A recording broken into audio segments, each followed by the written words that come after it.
Oh my god. Awesome. Everybody's thinking it. I had to ask. Yeah. Let's see.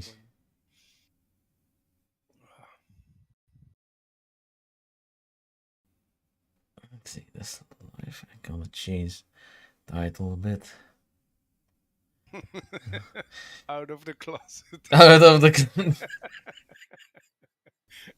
So, do I make it public or private? So, Private, asking the question again. Please go private. Whichever one you want to come out on, mate. And let's see. So, Oh.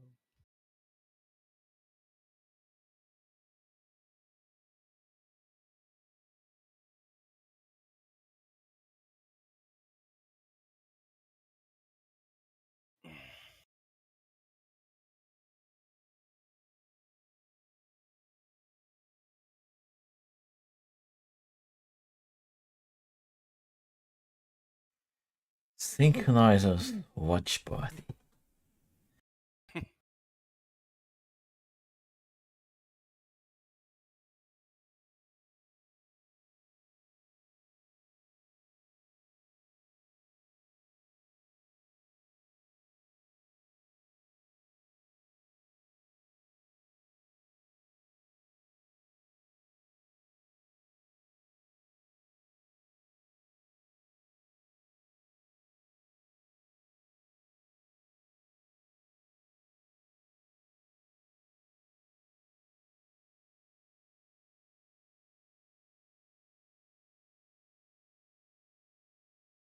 Man. This is so cool.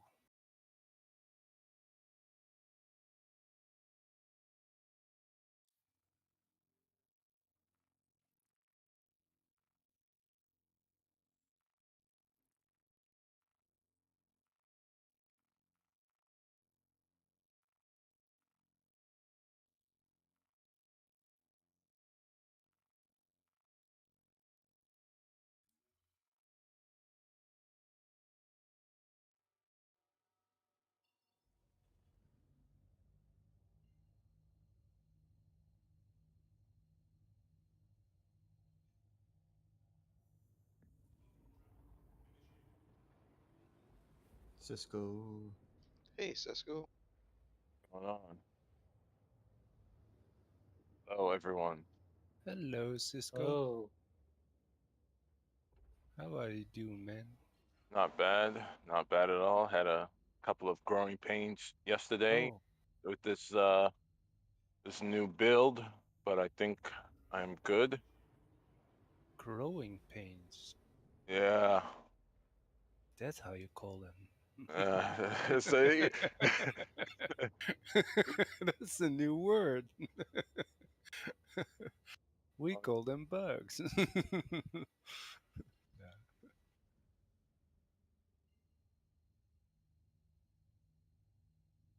I had the system running. I was like, all right.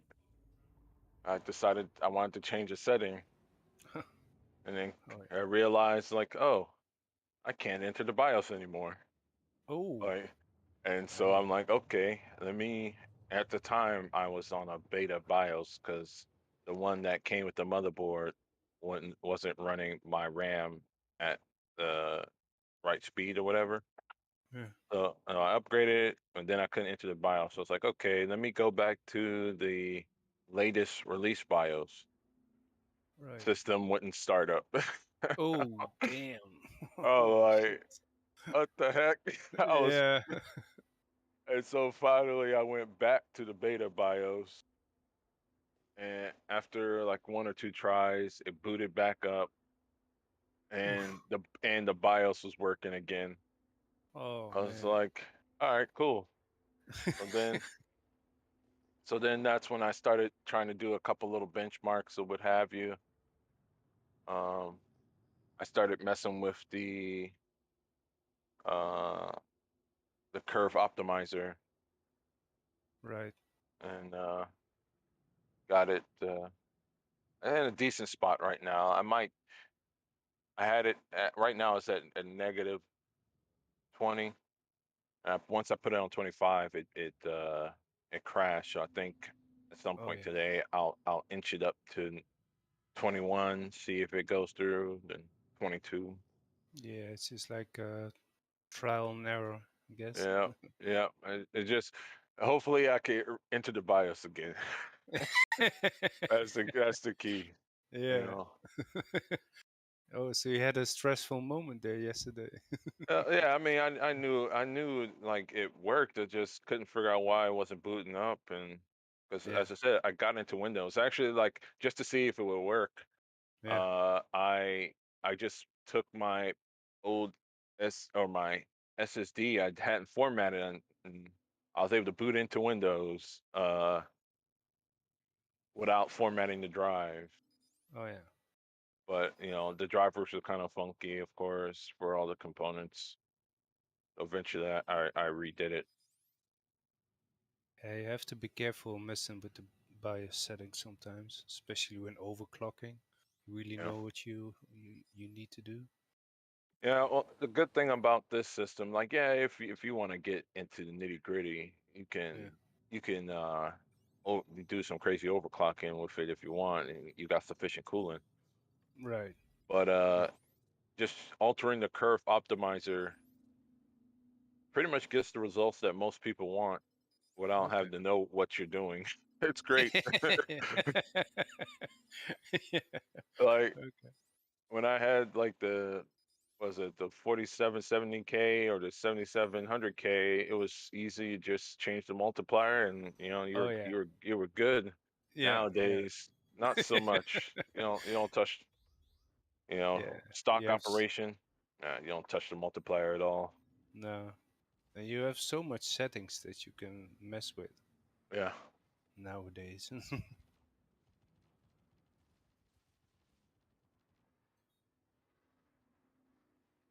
Well, for So me right now, I was messing with the NVIDIA settings yesterday because Justify told me to or suggested it.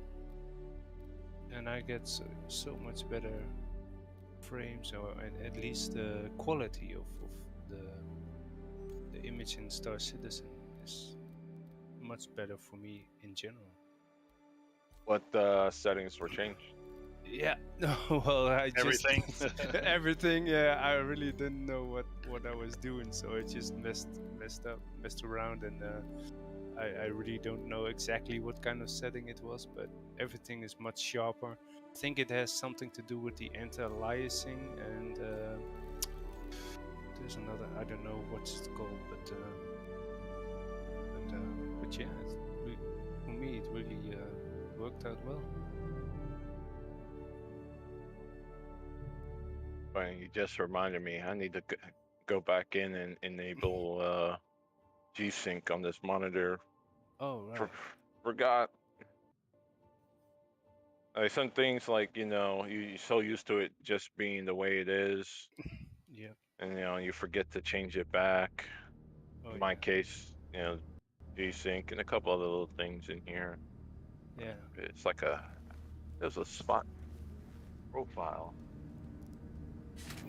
Damn, I lost all my clothes.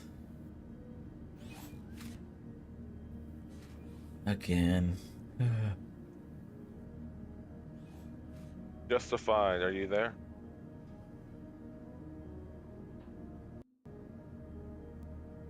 Do I need to say his name like 3 times? It comes forward. Like a genie in a bottle.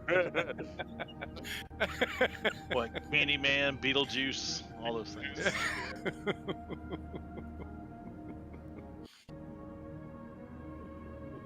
Does that work?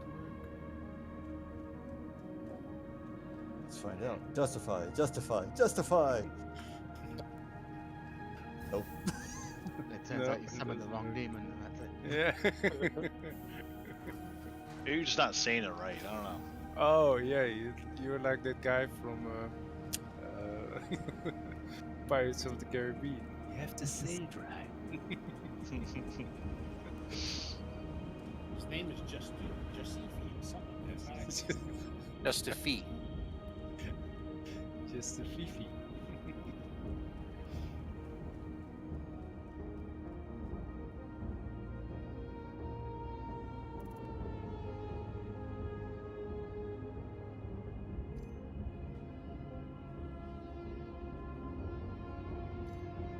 Yeah, he had some things he was interested in with this this new platform or whatever. Oh yeah. Yeah, he really knows his stuff. Yeah, it's kind of pricey, like the motherboards and everything. A lot of people complaining about that. Oh. In my mind, it's like, well, it has 2 freaking chipsets. Probably, and it's funny, like you usually hear the term chipset, and it's like, oh, Yeah. it's a set. There's more than one, but like typically there's only one chip. Yeah. Now this board has 2. Okay. So, like all of the X670 boards have 2. Right. So right off the bat, I mean, I know it's only a small percentage of the price, but it's going to be that much more. Plus the signaling requirements to have a fully PCI Gen 4 board or Gen 5 board as well. Right. Hope you all will stick around for the after show with the Atmo Esports race that'll happen after the stream is over. Who the fuck was that? It was me. Hey fool. Hey, fool. Hello, hello. They create an event for that, Golden? They did. It's on the Citizencon page, talking about it. That's a new Babbage race. Yeah, I'll be helping out with them after the live stream. No, I meant, did we create an event in Discord? A I public don't think event so, no. for it? Put another idea up for you there, Vaughn. It's Also- with Atmo Esports, not Synchronizers. Oh no, that's okay. We have a public channel for external events.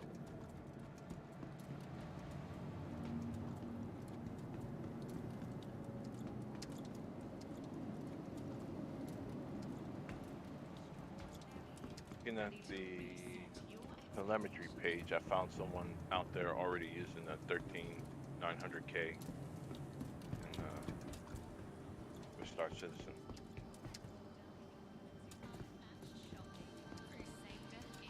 Thought that was kind of interesting too. Stay at the luxurious accommodations. Tour Empire Class. Considering that process doesn't come out for like another 12 days, I think. To spend the day cloud hopping with the Storm Wolves. Probably somebody that's like a sponsor, you know, sponsored by them and testing it. Testing Star Citizen. Yeah, you know, it's kind of funny because I was looking for that for like the Ryzen 7000 series just to see if anybody had gotten it ahead of time, and I didn't see it on the telemetry page at all. But now you know you see a couple of folks using it. That's probably what it is. It's probably somebody, you know, like a streamer or something like that, or sponsored by them and get some of their stuff.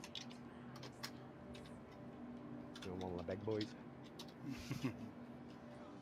Then it could be Board Gamer for all you know, or, you know, what the fuckosaurus, or whatever he called. Motherfucking Saurus. Do you remember him? No, I don't. WTF Saurus, yeah. Yeah, WTF Source. Oh. Yeah. I used to watch him all the time. He's from Canada. Is Yeah. he still stream? I don't know if he still does or not there, but I used to watch his stream the old time just for the giveaways. You know, a chance of winning chips. I actually won one of them loot boxes things, you know, it sends clothes and whatnot to your address. I won one of them with him.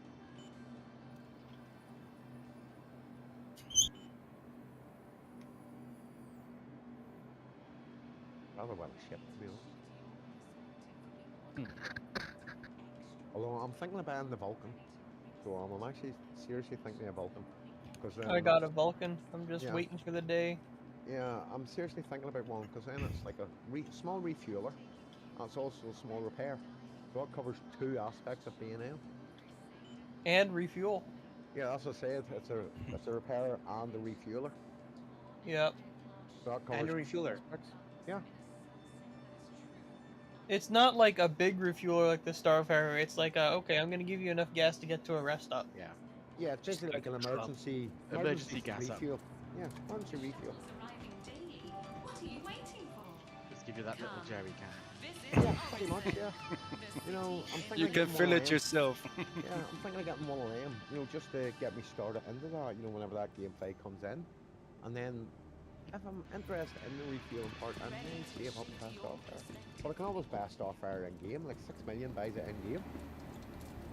I have the Vulcan and the Loner is the Starfire right now. 6 million buys it in game now. Yeah. You know, buys the Starfire. I can't see Yeah. it changing much, so I can't, but you never know. Oh, all of them are going to change big time. I would Depends really what they like to balance see it them to to be. just remove the ability for crime stat people to be able to refuel on landing pads. That would give the Starfire much more to do. That was a thing already in the past.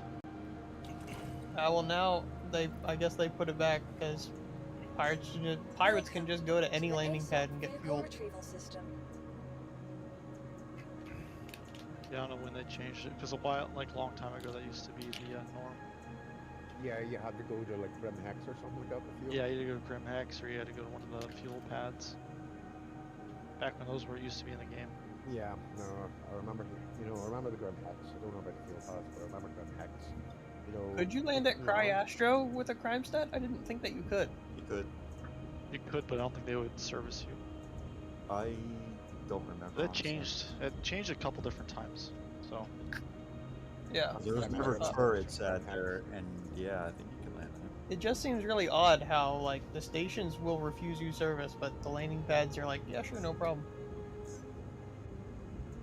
Well, they didn't used to have turrets on anything, so it's not like they could, you know, refuse you if they wanted to. You could just arrive there, climb star or not, even like to Port Olisar. You used to be able to go like 5-star, 5-star, fly to Port Olisar and land there. So you could, if you died, you went back to Grand Hex. Yeah.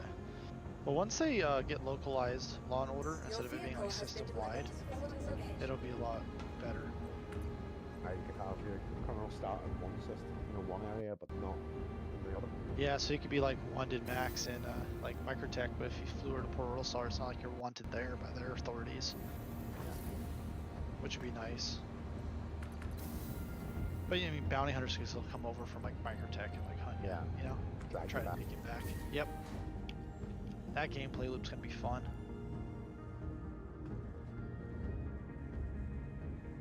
Although I gotta re-download all my games on this computer.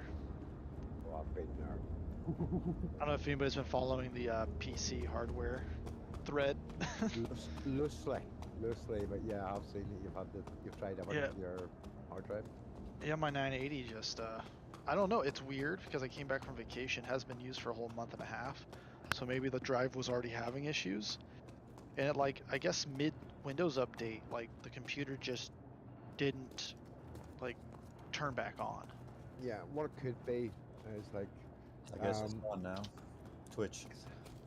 Is it on Twitch, is it? I don't have a link for it. I just got an email saying it was on. I don't have a link for it, so I was hoping somebody would post a link.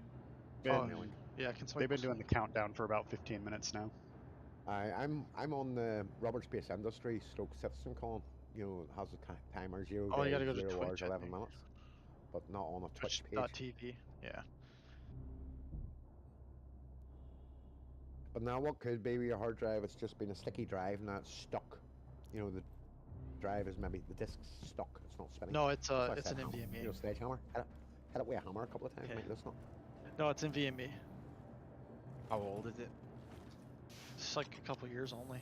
It's only got like 14 terabytes written to it, and it's a 2 TB. So you have 14 terabytes on it and it has 2 terabytes on it. Yeah, well, written. It's not how much you have on them, it's how often you've written to them. Yeah, the wear and tear on it. Well, that's like what Samsung Magician shows you is like the wear and tear, but it shows it as a bad. It shows it as being bad. Whereas like my 970 EVO NVMe has like double the amount written to it, but it's like perfectly good. Faulty chip or something. I'm gonna send it in What's for the type of, RMA. But I was gonna say. What's the type of NAND do they use on the 980? Whoever's I don't typing know. really needs to go push to talk. Golden. They're using Samsung NAND flash, but the controller I think was a different company. Well, no, I mean like, is it like TLC? Is it QLC NAND flash? Because I'd have to depending on look what it type up. it is, it has like worse performance. Like over time, it can't write as much. Yeah, but it's still well underneath what it's able to do because it was just my OS drive. It's not like I was writing, to it all the time. Because I have a game drive, I have a recording drive, I have a game drive, and I have my OS drive. What about your porn drive? Yeah, I'd see if you can convince us. That's part of the game drive. Yeah. Wink, wink, nudge, nudge. It's right next to Star Citizen. Well, there's a problem right there. He's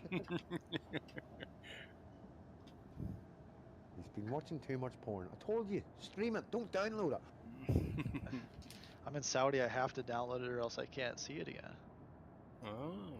No, I'm not giving you the live access to my bedroom again. What? What? Yes, I have a camera in there. Hi guys. Hi guys, Jason.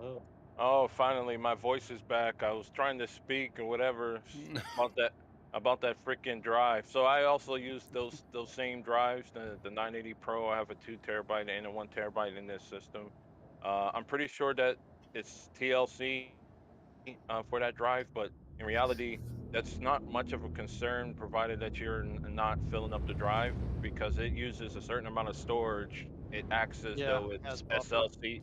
Yeah, it's a buffer, but basically the controller uses that type of memory as SLC instead of QLC or TLC. Yeah. But like the issues that you're having, it's nothing to do with that. I can only think of like 2 scenarios. One, the Windows update somehow flipped the drive to read only because it failed the Windows update screwed it basically. So either it flipped it to read only somehow during the middle of an update, or the controller went bad, and it might have been both. Like the Windows update push might have failed somehow, and then also the controller went bad at the same time. Yeah, like either way, it doesn't have enough wear. Yeah, Samsung. Yeah, not the controller. Like you're talking about the cells. The cells have a bunch of wear and tear, but the controller itself can be just bad from the factory. Yeah, and I was gonna say like, oh shoot, I forgot my train of thought. It's like a commercial with pizza on there, and I'm like, oh, that looks good. Yeah. But I was saying, like, basically my symptoms are any type of format I try to do, it will not format the drive. But I haven't tried anything like third-party wise. So yeah, with the drive being reported as bad within the Samsung app, pizza. Yeah. Pepperoni. That was a pepperoni pizza too. And when the command prompt didn't do anything to it. Like it'd report it did it, and then it wouldn't like clear it, and it'd say like, oh, if it's read only, you can go to command prompt and you can type in this like command, and it'll flip it. It would tell me in command prompt like successful, and that the drive is now, ready to use. And then I would go to restart the computer and come back in, and literally like it's like it did nothing to the drive. Yeah. And the only reason I can think of that happening like that is if it's not even getting to where the data is, it's failing at like the point of the controller. Because I can't get in and change the formatting at all. Yeah. Like I can't wipe the drive. And even Samsung's like drive wiper failed on it. RMA it. I had that happen with me with a micro SD card. It just like got completely borked right out of the box. Yeah. It's like I'm going to flash it, I'm going to write stuff to it, and then like it just wouldn't do anything. It wouldn't even delete itself. Problem is I'm waiting for those like next computer build when I get back to the States. I'm waiting on those like 4 terabyte drives. So it's like, what am I gonna do with a 2 terabyte? You know. Down with me. The price, yeah, the price, yeah. I'll take it off your hands once you get it back. Still I some mean- use for that. Yeah. Well, SSDs are really good, except for like when it fails, it's just like a light switch. Where if a hard drive is about to fail, normally you can get some warning signs. It's like, hey, I'm about to die. Yeah. Well, you have the ticking of death and the spinning that sounds horrendous. That's a pretty good sign it's gonna die in a second. I gotta figure out how to re-download Star Citizen. They make it so hard. Do you guys use also Windows 11? I do. I started using it. I have a choice. Yep. Yeah, I like it's a fresh install of Windows 11. I don't have any issues with it. Not as bad as I thought it was gonna be. I like the UI. I just don't like that you can't pin things to the taskbar anymore. I What? hated the UI, but Really? it You can't makes pin some stuff to the changes. No, you taskbar? can't. You On can't. the bottom, only if it's a Windows app. Oh no, I can. You have Really? to enable I the have like developers. dragging and dropping to the taskbar and it won't let me. Yeah, So I have. not allowed. When you open up the application. Yeah, I can pin like Discord and all that too. You Yeah, still I have. enable- Oh, can you? enable okay, I'll try the- that. Pin to Enable the taskbar. developers mode There we before go. doing anything. Got it. You still can't uncluster anything, which is. I was about to say, There what you go. kind of a Windows 11 is great now. authoritative- Yeah, that's a pain in the ass. When it came out, it was fucking hideous. I don't know. The last Windows that Oh, I it used wasn't. was 7. People People love to complain about Windows. It was fine. It was almost exactly the same now as when it came out. Yep. Hey It guys, was Windows little 7 things was pretty like good. if you have multiple displays. The last Windows that I right? used and liked was 7, and I've only used 10 when I absolutely had to. What are you When- using right now? Linux. when 11 came out, if you had multiple displays, it would only put the clock and Linux, date 'cause stuff you get Oh on the yeah, screen. that was true. I hated that. I ended up installing an app to put the clock back over there. Yeah. But now it's good. It's on both screens. I'm happy. Basically, most of I'm my going problems to with Windows download it 11 this was they tried to make everything look like Mac, and it took a month to let you put in options to make it look like it should look. Yeah, I'm gonna download it. It This still week. looks like Mac. No, we Yeah. can't think of what you're saying. Nothing. I had no choice for this computer for Windows. you or guys- it's you been guys- Windows 11. you guys excited about this or no? No, absolutely No. not. No. Oh my god, I came to the wrong group. I No, do. we Let's hate go. this. Long time no see, I buddy. know it's all going to be lies. anyway. Yeah, school life, just real busy. No, we bored the hell. Yeah. I'm pretty excited about this. I don't know if you guys clearly are. I'm not looking excited. forward to it. You're not, you know, you're all here not for Star Citizen. You're for, you know. Yeah, Big we are here for you, Nixo. We're here to rip We it thought- off, you know, whenever he starts talking there, start winding him up. Yeah. Ah, you're talking shit, you're talking this, you're talking that. Boys, we got 3 minutes before Hello. the stream starts. Yep. We're gonna use casual chat if you guys want to have conversations, but please do me a favor and get in the habit of not talking over each other. It's very disrespectful. If you don't want to hear the casual chat going on, you're more than welcome to drop down in the strict chat room. That'll be just listening to it with no commentaries.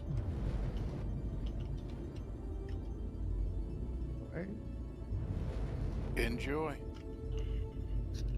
Thank you, Daddy. Guy.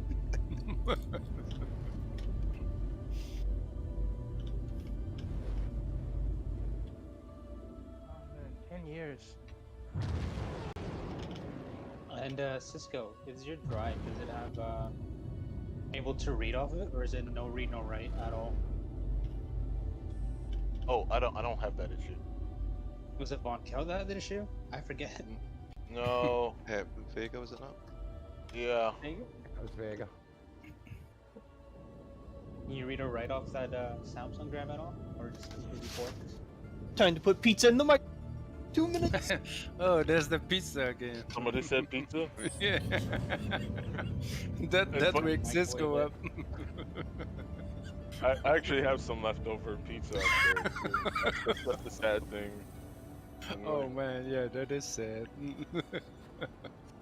It's just, I don't know, something about fresh pizza. I don't know. It just got me. Where did you hear fresh pizza when he says he's gonna microwave it? Oh, I'm gonna I know I don't microwave pizza anymore. I put it in the air fryer, man. No, not air fryer, man. A deep fryer. That's where you want that pizza. A deep air fryer. I got Dip it like in some batter and throw it in. That's the shit right nowadays, right? The air fryer. Yeah. I mean, it's just You put the air everything fryer is in the there. greatest fucking invention ever. Yeah, I heard that.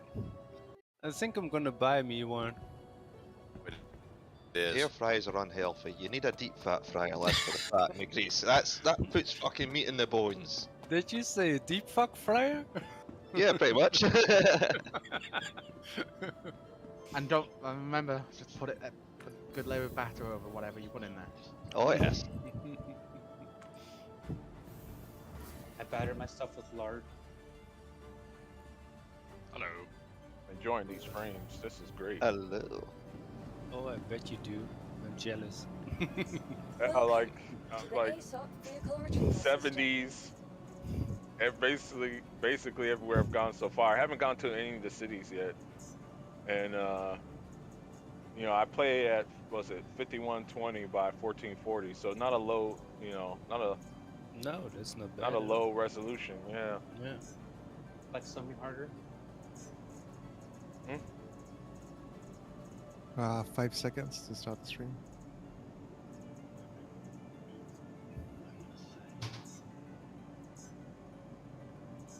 Your insurance claim has been submitted.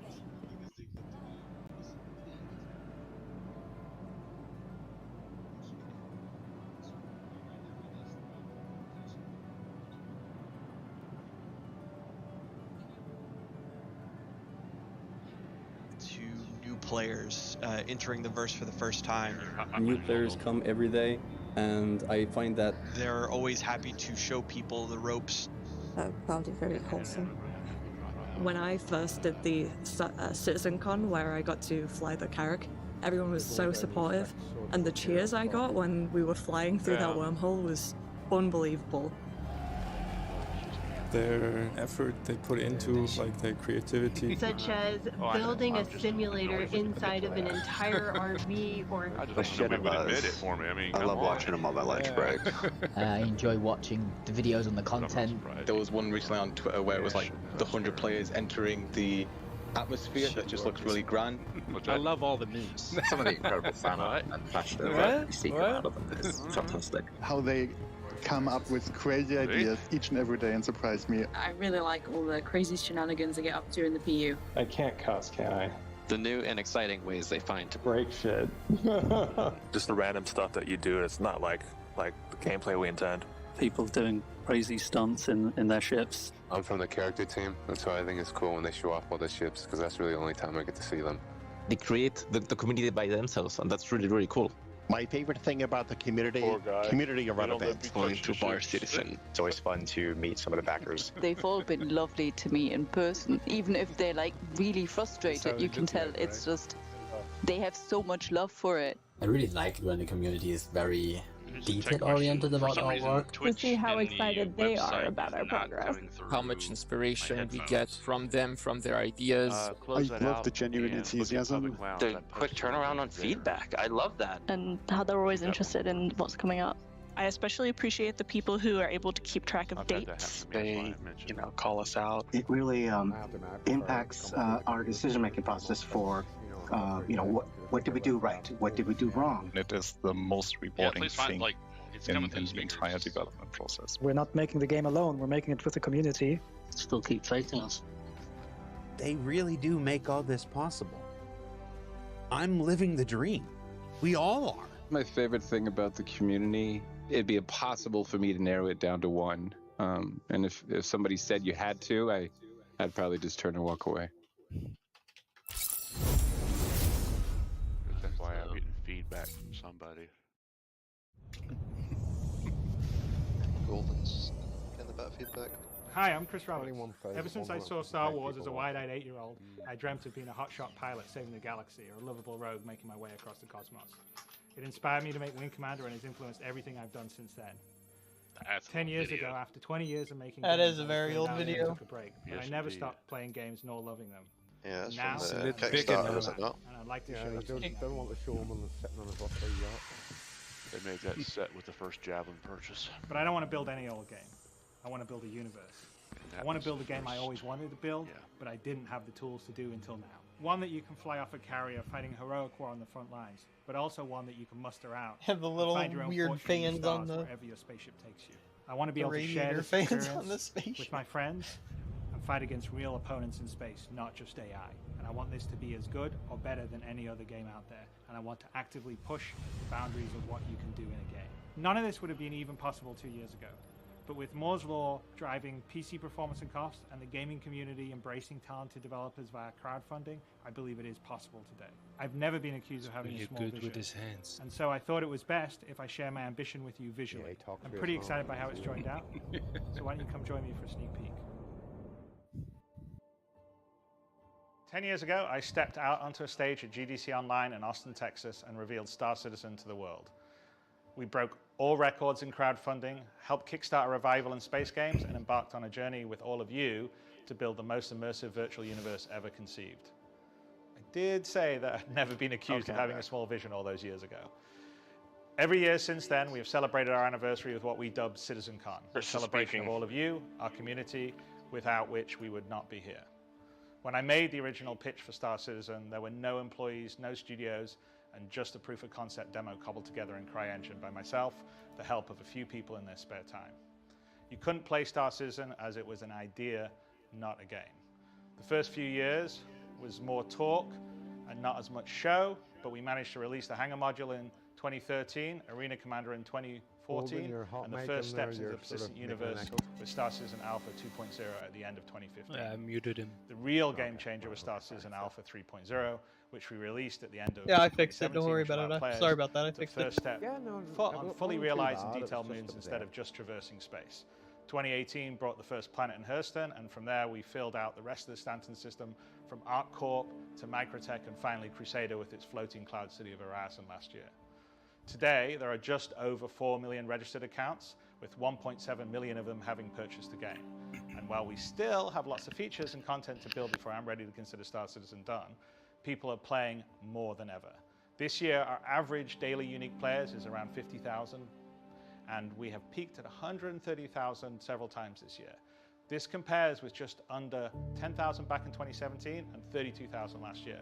But the most amazing stat is the average playtime of someone that logs in 2022 is 3 hours a day. Back in 2017, this was 48 minutes, 64 minutes in 2018, and then jumped back to 2 hours. No, that was probably counting the 30K. From there, we've been steadily increasing. In 2022 48 alone, minutes. people have spent 36 million hours About in the average verse for the so 40 far. for the 30K. So this is a testimony to the hard work, the development. Well, you see, the thing is online that meetings the we've been average doing, person plays to make for Star 4 Citizen, hours even a in day. alpha Yeah, state, but more 2 of those performant is just and getting stable ready to than do it's ever something. been. And the increasing amount of features and content that are available making for viable daily gameplay, even in Star Citizen's alpha state. 40 minutes. Cloud Imperium Half Games that has grown restart just again. as much. Today we're at Wait for my 835 ship staff to claim worldwide, again. all dedicated to building the most immersive worry, virtual I science got fiction y'all. universe ever. In the next few weeks, we'll be welcoming 500 staff to their Today brand my, new studio at Manchester Goods My Yard in cutlass Enterprise powered City, down on where my we're way filming the out show of Area from. 18. Wouldn't All turn of back on. this is down to your patience and support. Building a Just game of the bumped into scale, the deck detail, and scope of Star Citizen, as Didn't it's blow up. conceived today, Mine that was allows us to stopped fine for seamlessly go trespassing. anywhere from inside to outside, from space to planet, with no loading screens, all with millimeter detail, with everything being explorable, persistent, interactable, with thousands of players online together at the visual quality of the biggest AAA games is perhaps the most ambitious goal that has ever been set off towards in gaming.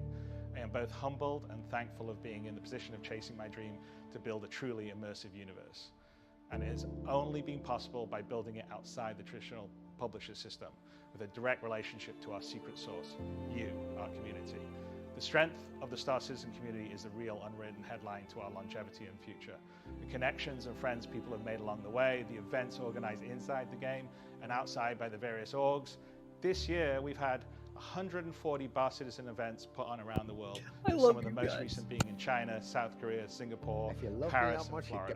The Chinese Bar Citizen had over 300 attendees and a 5-meter-long 3D printed model of the Retribution super battleship from Squadron 42 built by the local community. Hopefully, next year we can return to an in-person Citizencon, and I and the rest of the team at CIG will have the chance to spend some time with you in person. But for now, let's get the show on the road. 10 years ago, the ship I arrived on was a single-seater. Where we're going in the future, we're going to need a bigger ship. I present to you the only constant. You may have thought it was green screen, but we need something a little bigger for where we're going to entertain you and tell you about the game in the future. Here's a dedication plaque. The only constant in game development is change. Constellation Phoenix, my favorite ship. Prototyped by Roberts Space Industries, commissioned from London shipyards, Earth. Sol 3, launched October 2952, Manchester Starport. Captain Jared. I thought the Robotech one stuck out to me. That wasn't the Exactly the deal. same thing. You weren't going to be the captain of the ship. I sent an email. Oh, that must have gone in my junk I like folder. the jacket, Take a Jared. seat. Okay, Welcome well, aboard. it's not bad. It's quite a nice little setup here, isn't it? We've been talking about this on and off since 2015. I know, I really used to build get it. you over to the UK. Yeah. A lot of backer money into a set. Hey, So what do you have? Well, let's do a You guys see over Chris's head, there's the drink. models Can they're you do a talking about. Pangalactal Look gargle above glass that, there? there's a crossbow. No, that's a Just really dry That is, martini isn't that it? we had pre-prepared before show. Okay, just have the stock folded on it. It's Got our it. first show. We gotta start small. No, it's not Romulan there. Hey, we'll get back. Yeah, right. So what do we just do? Well, the past 10 years. I'm gonna have to go back and see what the next 10 did years David and beyond. or did Disco say what And the community. cocktail he was making? That is there we go. Cheers. And cheers. No. I mean, it looks like a martini, but He said martini. okay. Oh, all right. He said let's start small. All right, so. Probably just water. Yeah, right. The one once she's got to get So what do you soused. think? Look at my jacket. Yeah. Just lying on the floor at the end. It's a bit blingy. Some stuff I mean, that you they do weren't look like supposed you're to in Night at the release. Roxbury. That's how it's I done. don't be a twinsy with you. No, let me check the rest of the set out. But The it's paraphernalia, Return of the Jedi. Oh, yeah. It looks good on you. I'm not saying it'd be the same for me. Oh wow! Look at the desk. There's I need to go out later. You got a Taxutat and a Adhesion artifact. The Citizencon Look at the trophy. right corner of his desk to show again. There's brilliant. the Yeah, pistol. Dave had it hooked me up. Oh, nice. You At the gonna arc light. sit in my chair? No, it's a salvo. It's a very Yeah, nice it's chair. Ah, yeah. High desk. Yeah, got a it's salvo. bobblehead. This is a great place to interview people from. I'm surprised you What's didn't it have like the I'm getting a newfound Chris appreciation for how awkward it bobblehead, is on this because that's side. one of the first things that So Disco we sent should them was start like a the show? bobblehead I think we image of should Chris start in the the show. original All right, let's start the show. before he was working Our for him. first presentation of the Sandy day does that. is Planetary Pyro with our good friend Maximilian Kailish from Sandy Why does that didn't 100% he's going to take you on a tour. Why of didn't they 6 do it of now the neat locations live? coming in the upcoming Still Pyro the system, COVID the stuff first or what? of our Yeah, Journey to they're holding 4.0 back presentations of because the of day. COVID. So take it away, Max. I really want my chair back. It's a very nice chair. It's probably. I mean, if they're Change doing it your headset. remote, if they're doing it all remote, it's going to be just so much easier just to do it ahead of time. Well, did you change your headset? My name's Max. No, is it I'm different? here on behalf of the Yeah. Planet Content Maybe it's team because today. I've got a cold, but you sound I'm a different, bro. senior environment Yeah, artist, you and do I want to sound show different. you some of the cool stuff that we I worked on swear it's in not the one of last my 2 years. Yeah, you're a lot clearer than Here's Heck, Pyro this come way. up. So I have end of Pyro next 1 year. open already. It's live in engine.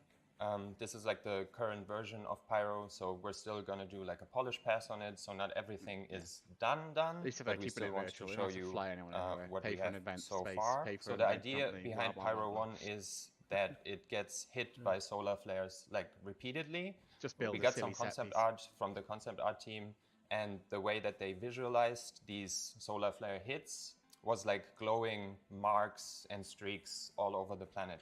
Unfortunately, the tech for the glowing part of it is still being worked on, so we had to Is it make still do the same? with what we could use. I don't know. So it's not glowing, think so. but you can still see a lot of the blue coming in. Yeah, as you can see, Pyro 1 already has some volumetric clouds. Not all of the Pyro planets have their volumetric clouds yet. So let's jump to one of the blue spots on the planet. I just tweaked like the sun position a little bit to make it look a bit nicer. And then you can see why it's blue. We added like tons of these crystals to Pyro 1. We've used crystals before on Wala, but I think we were a bit too Yeah, we played it a bit too safe on Wala. I think we only put like crystals as ground cover assets. But for Pyro 1, we really wanted to push the shapes. So you can find like these really large crystals here. Heisenberg would be really happy here. Yeah, right. Okay, then another interesting thing to highlight here, plans over there. So what's interesting about those is we made them like 3 or 4 years ago. They were supposed to be part Hopefully of that's what everybody's going to be fighting over, Pyro's blue crystals. On a space station. The mission was scrapped, unfortunately. And ever since then, the asset set has just been sitting in our vault. It's a really cool plan set, and I'm happy that we finally found a spot to use them. So this is another spot I want to highlight. It's also important for us that we do add something memorable to each planet. In the case of Pyro 1, it's this spiky rock set that looks really intimidating. We tried to push the scale of the assets for the Pyro system. We felt like by now we got like the basic rocks and the scattering of the basic rocks to like very good quality. So now we can explore more crazy shapes, I guess. And this is one of the sets that we made. It's not done yet, it still needs some polish pass. But I want to show you guys what it feels like when you're in-game walking around here. Now I want to show you my personal favorite biome of Pyro 1. This biome here. Which has these really cool go to Calliope was really windy at night. Massive scale in-game here. You get a good feeling for the scale of them. Yeah, it's possible to land your spaceship on them. It's probably really fun to race through here. We can imagine that this is going to be like a nice combat space as well, because it will provide nice cover. Let's just jump to a couple different areas on Pyro 1 before we move to Pyro 2.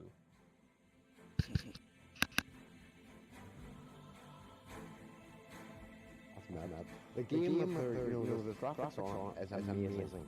It's just great to see it in the I just wish like one of these pyro that they're showing us, like, oh, these are blue crystals, and then a pyro crab just kills him.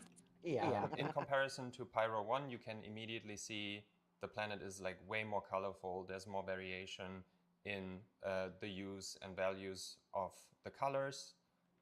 We have like browns and like bone white spots, some red, and it's all contrasted by like a blue clear ocean. So Pyro 2 doesn't have volumetric clouds yet, but they will be there at release. So now I jump to one of the biomes of Pyro 2. What I want to highlight here is the improvements that we made to how assets spawn on the side of mountains. That was something that was always quite challenging for us to do, to have some natural transition from the terrain to the geometry, and then also have like the rocks form in a natural way. Now we can make nicer rock formations. It's not quite there yet. There are still improvements planned for it. Those rocks but I think in comparison to what we had before, this is a big step forward. Also, what you might see is the drawing distance of assets has been greatly improved. So everything you see here in the distance is actual geometry. So if we were to fly all the way over there, you will see that this is like cliff formations. Right now? I think it looks really cool, like the silhouette of the terrain. Yeah, let's fly through the canyons.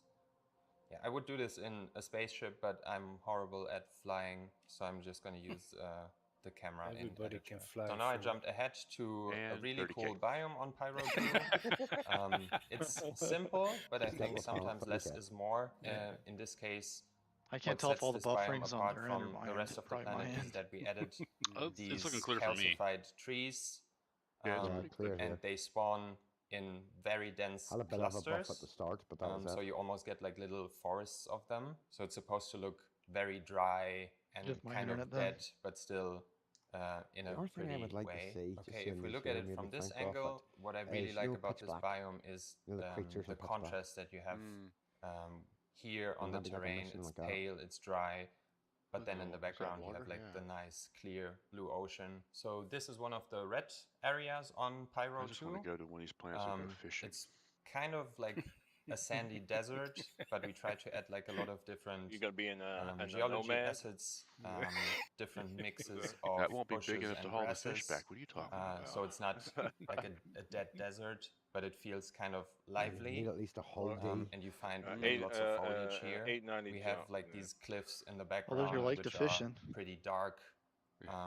And it's another Right nice off the deck. contrast Yeah, of right this off planet, the deck. where you have like the saturated With a little terrain, Well, and the fishing dark gear. bedrock. Technically So it jumping should to this float. point here, Hey, what it I want to should highlight float. is the You need to improvements have that a we big made to line. our ground textures. So previously, like 2-3 years ago, Charter we fishing. had to rely a lot on Make some money. ground cover assets to add I can see if it's going to geometry maybe boats, and you know, detail put that onto the your ground ship. textures alone couldn't give Well, us. Vehicle But ever turns since into we a got boat, you know, terrain like, displacement, an amphibious we trucks get that like you can get. really nice Well, shapes Sort of looks just like from Australia. the textures alone. Yeah, And kinda. then if you Didn't they a few years ago if you talk combine about it with the ground Terra cover having assets, yeah, the result is really waterborne successful. vehicles How because things it's- blend the together planet was and dominated the by amount water. of detail that you see on the ground. Remember that, right? Why in like actual So engine now would they we're still on have Pyro pop in? 3. You saw some of it during last year's keynote demo, but I want to use the opportunity It might to just be take level an of- in-depth look at it's some probably of the level biomes. of detail so setting last year for you the saw engine, that or for like the, yellow is kind of the editor. accent color Ah, of Pyro got it, 3. okay. So from this distance, you can see through the wow, volumetric that's clouds, like a lot of the yellow coming through. We talked about what's making it look yellow, which is the moss, and I want to like jump down to I just the hope they planet do a good surface tree and show density on you these the amount of rest of these detail that planets. you I think will see Kirsten's too when going up sparse. close to the moss. What, so whenever So you we're climb down the at the land, it surface breaks off now. your I'm engines just or going to something like jump that in for game. landing? A lot of When time you and land the edge, effort when you land was the edge of the spent field, I want to be able on to walk through making the woods without like seeing the these, moss you know, look You just can do right. that on Microtech. So like Yeah. the right level of Microtech, yeah. fluffiness and density. So it looks Trees like have all really died nice in when it Hurston. like That's covers the these pollution. rocks. And not then we all also of them. have like But yeah, I lots know what of you mean. Even well, even smaller on moss Microtech, it's on the there are ground. spots. It's like yeah, this We could be a combine little it with thicker. like On yellow Hurston, I grass. still want to be like where you can And it land makes and for like a accidentally get really hit by like a interesting missile biome. because like they're So it still was doing really like important active for weapons us to testing in the make areas. this biome look Or here, really border around, dense. drop in on you. So Mhm. we push the Coming in. amount of assets that we're using. Oops. So it's basically Can be completely arranged, I covered in suppose. foliage. Yeah, right. definitely. Compared to Will be Hurston, an for accident. example, We which can arrange it. Hurston and Microtech, We which can are do probably something our about that immersion. densest planets when it comes to foliage. Find a few This tanks is up and just start way dropping rounds on you. denser. The good thing is that we don't have any trees here, so Dodger. all the budget we can Ballistas. use on ground cover, on grass.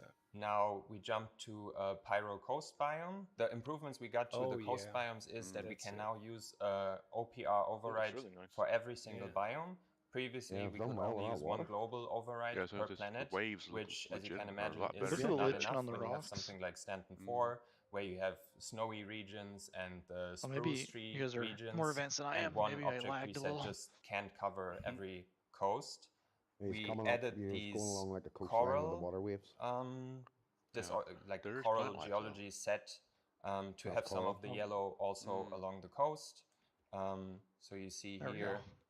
we always have like a little bit Oh, I of like yellow that. The coming black sand. through, and eventually it transitions into the nice mossy areas. Previously, when we made nice coast mossy. object presets, we played it a bit safe and only used 1 or 2 I asset didn't want to sets. say that, but yeah. But due I to the knew fact you were that we can thinking. now push the density along the coast as well, you can find Looks like different better kinds water of physics coral, than stars than seaweed, Cyberpunk. different pebbles and about to rocks, say Star and Citizen. other Yeah. stuff. Now I jump It's to like one a of the volcanic regions on Pyro 3. What game is this then? You might not expect to find vegetation here, but we did add Hey, a little it's bit of weed. vegetation to this region Yeah. to make it a bit more Some interesting. nice stops. What I want to highlight here is Try to get interesting. the quality bar that we set for ourselves when it comes to improving the look of our Each planet vegetation. has something like So really this is valuable to get one people of to go my there, or each favorite planet new has vegetation something that sets you that we put all created. together to make You something can really see valuable. the amount of detail on display. But these are freaking Here plants. we have like nice little flowers and these like I need a knots crafting or system whatever, in the like game pots. eventually. I like to And it's make just them, like a really say, instead cool of asset set. occupants or something like So that, when something flying better, over you know, the something along the volcanic same lines. regions, you will find pockets of these scattered all around just to make the area like a little bit more lively. Before we move on, let's jump around to a couple more places. Oh, that's nice. Sonic. I like that right there. Oh yeah. Snowcap Mountain, look to it. Snowcap, Yes. yeah. Skiing. Yeah, right. Now we're This on next Pyro level. 4, which is my personal favorite of the Pyro system. Yeah, just for disclosure, you can probably tell that the clouds here are not done yet. Hey, welcome to Citizencon Theory Crafting 2022. They will look amazing once the package comes out, so let's focus on the terrain shapes. We created some of these terrain shapes special for Pyro 4 because it's loosely inspired by like Scottish Highlands. So there's not a lot of like verticality. Not a lot of trees, so everything is kind of coming from the terrain and from the smaller Scottish assets that we scatter on the terrain geometry. So jumping in game, and then you can see the amount of ground cover assets on display, the variation in color, but it's all grounded by like the the color of the soil. Looks a lot better than Hurston. We have multiple new vegetation sets on display here. So first of all, we have this bush set here, which is called, I think it's called a fire stalk, which it's kind of like a modified version of the real world thing. They add like a little bit of color to the area and make things pop. Then we have not nearly as these bad as ones it used to be. here. I forgot the name of the asset set. Yeah, they also look quite saturated and interesting. We also try to improve the quality of our tree sets. If you compare like the trees that these ground assets are amazing. The geometry count is way higher. The texture resolution is a bit higher, and they just look more polished and nicer. Which means that eventually we have to go back to Hurston, to Microtech, and give the trees there like a little makeover. So what was really important for us was to improve the blending between different biomes.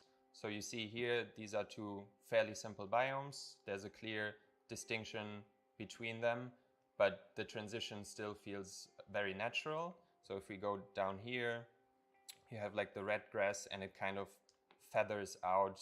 Yeah, it feels very organic and natural. Let's jump to the most experimental biome that we've made so far. So for this biome here, the concept art team gave us some really interesting concept art. I was thinking like this is easily the biggest rock formations that we have in the game so far. Actually, let me try to fly a ship so you can see the scale of them.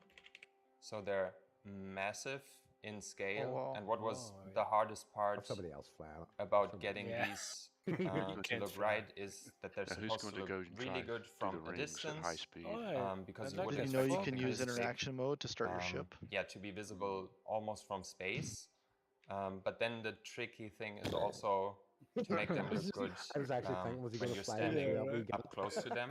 I don't know. Jump in game, Did any of y'all, how big these or any of y'all hear the first time they showed massive space flight, scale, and the first thing Chris did is he went out of the hangar was crash into an asteroid. Walk on them, and they make you feel like really small. Like he's not out of the hangar more than like 5 seconds. Dark gray rocks against the crimson. No, this is before Grimx. This is when we had the hangar module. And so here's a little first time they showed off space, where we have the volumetric clouds covering the terrain. And because the height map, the difference in height is so large, we actually get like shapes of the terrain poking out of the volumetric clouds. Yeah, you can probably spot some of the tiling issues that we have here, which is something that we still need to look at. But like I said before, this is still work in progress, so it's gonna change a bit. Because I mentioned biome diversity along the coast before, I just wanted to highlight what one of the most biomes on Pyro 4 looks like. So this one is kind of this wet sand. We scattered some of the seaweed, some of these lava plates, I like how it transitions up to the pebbles. shore. And then we also get like nice seaweed moving with the waves of They the could do that a little ocean. better, but it One looks good. interesting thing on Pyro 4 I is think that that's we their have a experimental one, massive so- crater region. Still work On in other progress, planets, like. we have individual that's what they craters, which say. are a whole height map, or like 3-4 smaller craters on one height map. But this is actually multiple height maps forming one large crater. And you can see it all the way out in space. Like Well, this we could whole do region Referral is Code, one yep. big crater. So it's a mix Is that of like chicken the global balls? displacement texture be a, and then the defending height maps attacking of the defense scenario right there. ecosystems spawning Good on top. chance to actually build a base. Plus the Who said volumetric clouds that? make it look really epic Who was here. tickling his balls? Now we've flown down to the surface So of is that a the dick and crater. balls on the map? We wanted this to feel no. very Right, how many of spooky you have and boxes grim of and tissues kind of beside dark. So we have these dark A lot of fantasy us. forest What are you talking about? I got a waterproof cover over my yeah, which keyboard. look kind of creepy. Then we bring some of the red grass back from the previous biome. We go down to the surface of the crater. You can see that we added this dark forest looking tree set, some creepy shapes, some moist looking ground cover assets. And this whole area is supposed to make you feel a bit uneasy. It's supposed to be that's hostile, very and uneasy. it's not safe without your suit on. So far we looked at 4 this of is full the of pyro planets, essence. so let's switch it up and look at one of the moons. Pyro 5C, okay. This one is Pyro 5C. Similar to Pyro 4, you can see that it has a landmark that you can see from space. In this case, it's not a Just a crater, but it's scratch. like a long streak of slick obsidian. So let's fly down to the surface of the streak and have a look what it looks like from up close. Again, we start with like the global height map where there's like a little bit of a bump up, and then it goes down. Smaller to than a form, scratch. the crack, and then we scatter the ecosystem height maps on top to get the look that we want. So if we go down here, you can see we start with like flatland shapes, some smaller craters, and then it transitions into like these quite spiky looking mountain formations.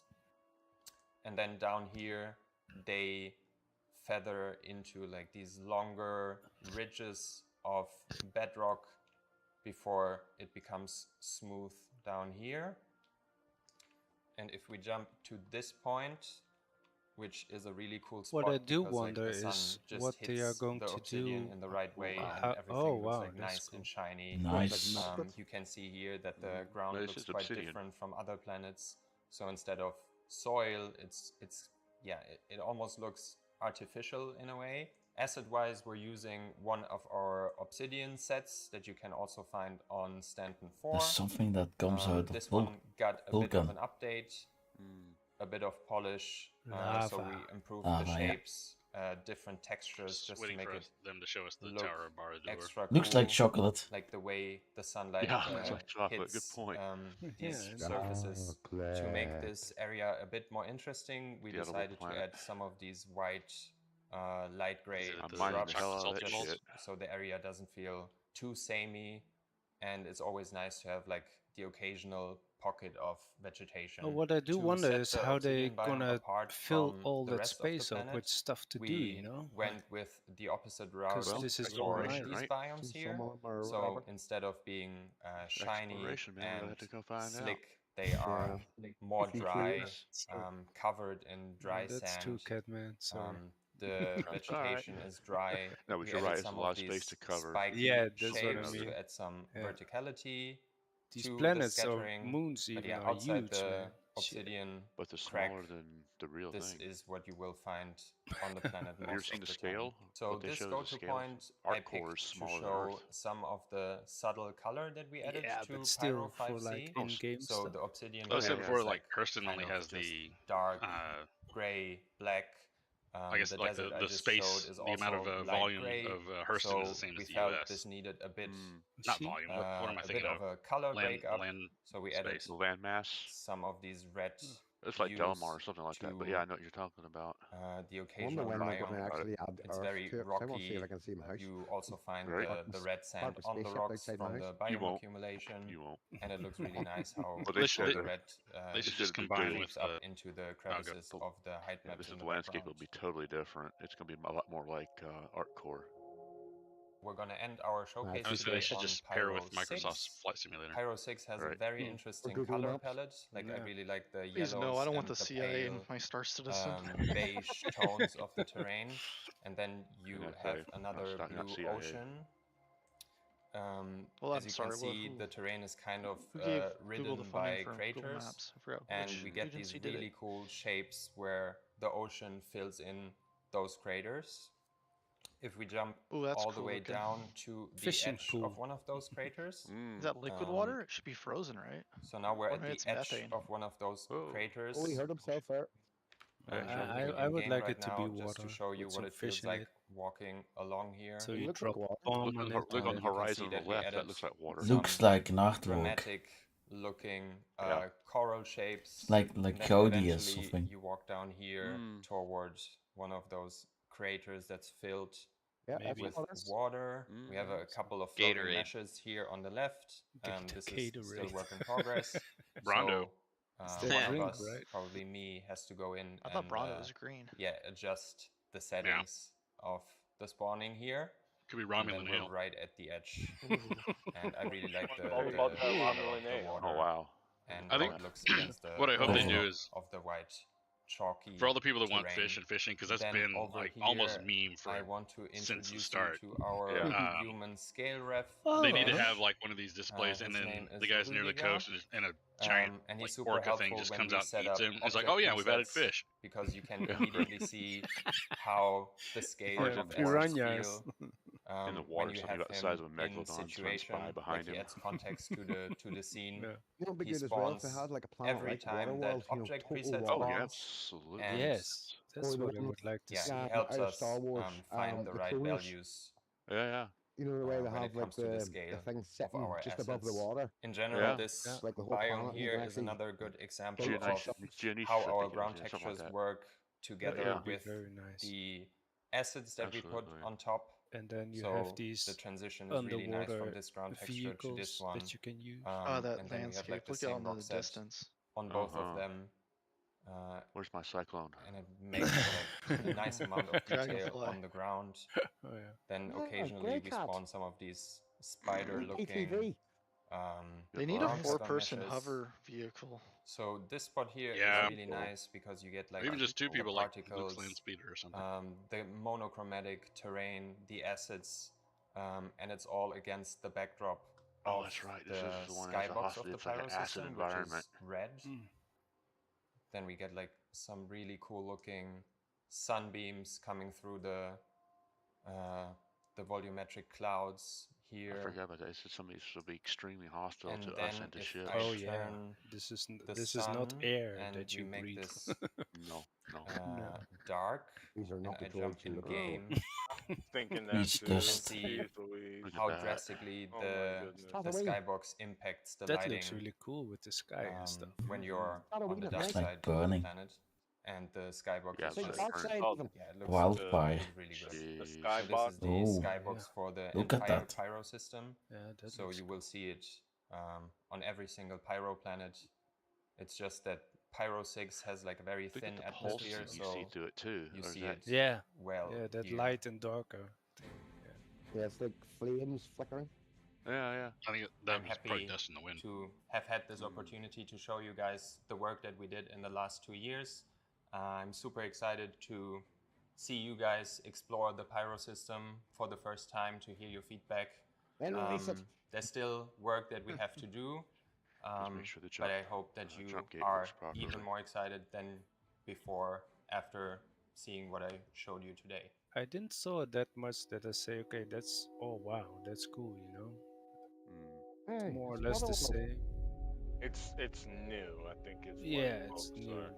That's it. Yeah. But not like special or something. What, you Looks don't like cool. trees and rocks and dirt, bro? Shut the fuck up, you. Farm citizen. Fern citizen. Yeah. Aye, there's a ship that carries a farm on it, isn't there? Or something Yeah. like that. So there you Endeavor. go. There's your Farmville. Yeah. Ah, that's more beautiful. So, don't you have that that gardening or farming attachment to the Endeavor? There's your Fern citizen right there. Yeah. The big plow. Looks nice. Biodome, whatever it is.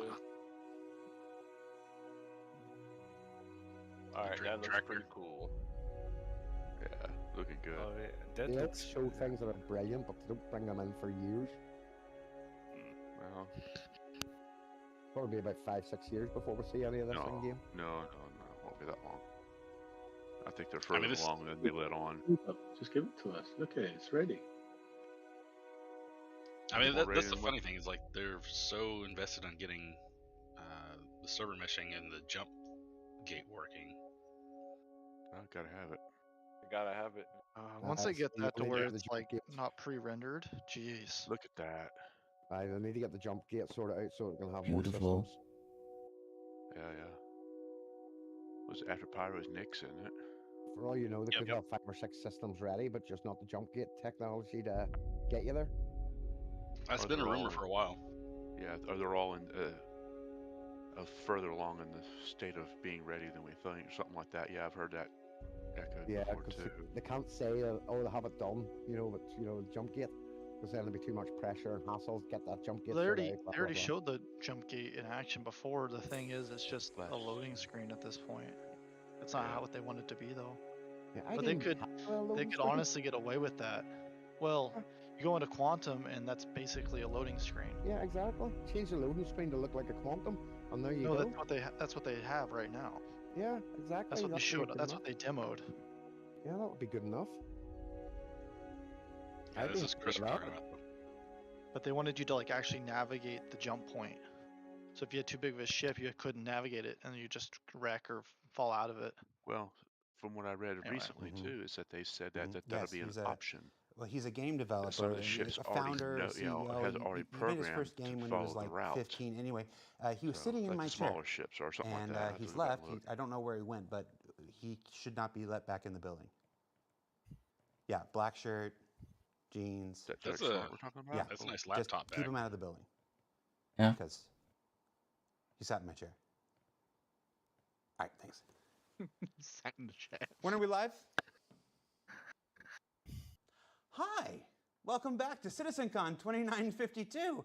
I'm your host, Jared Huckabee, and yeah, welcome to the spaceship, to the only constant. We are joined here by 2 CIG luminaries, VP of Development, Mr. Brian Chambers, and look, they've landed Chief now. Development Officer, Mr. Aaron Roberts. Really? Oh, Pyro. That was quick. Looking- Show us doing that. Thought I was Oh, going to no. forget it Just because I get back couldn't fishing remember to it see the water.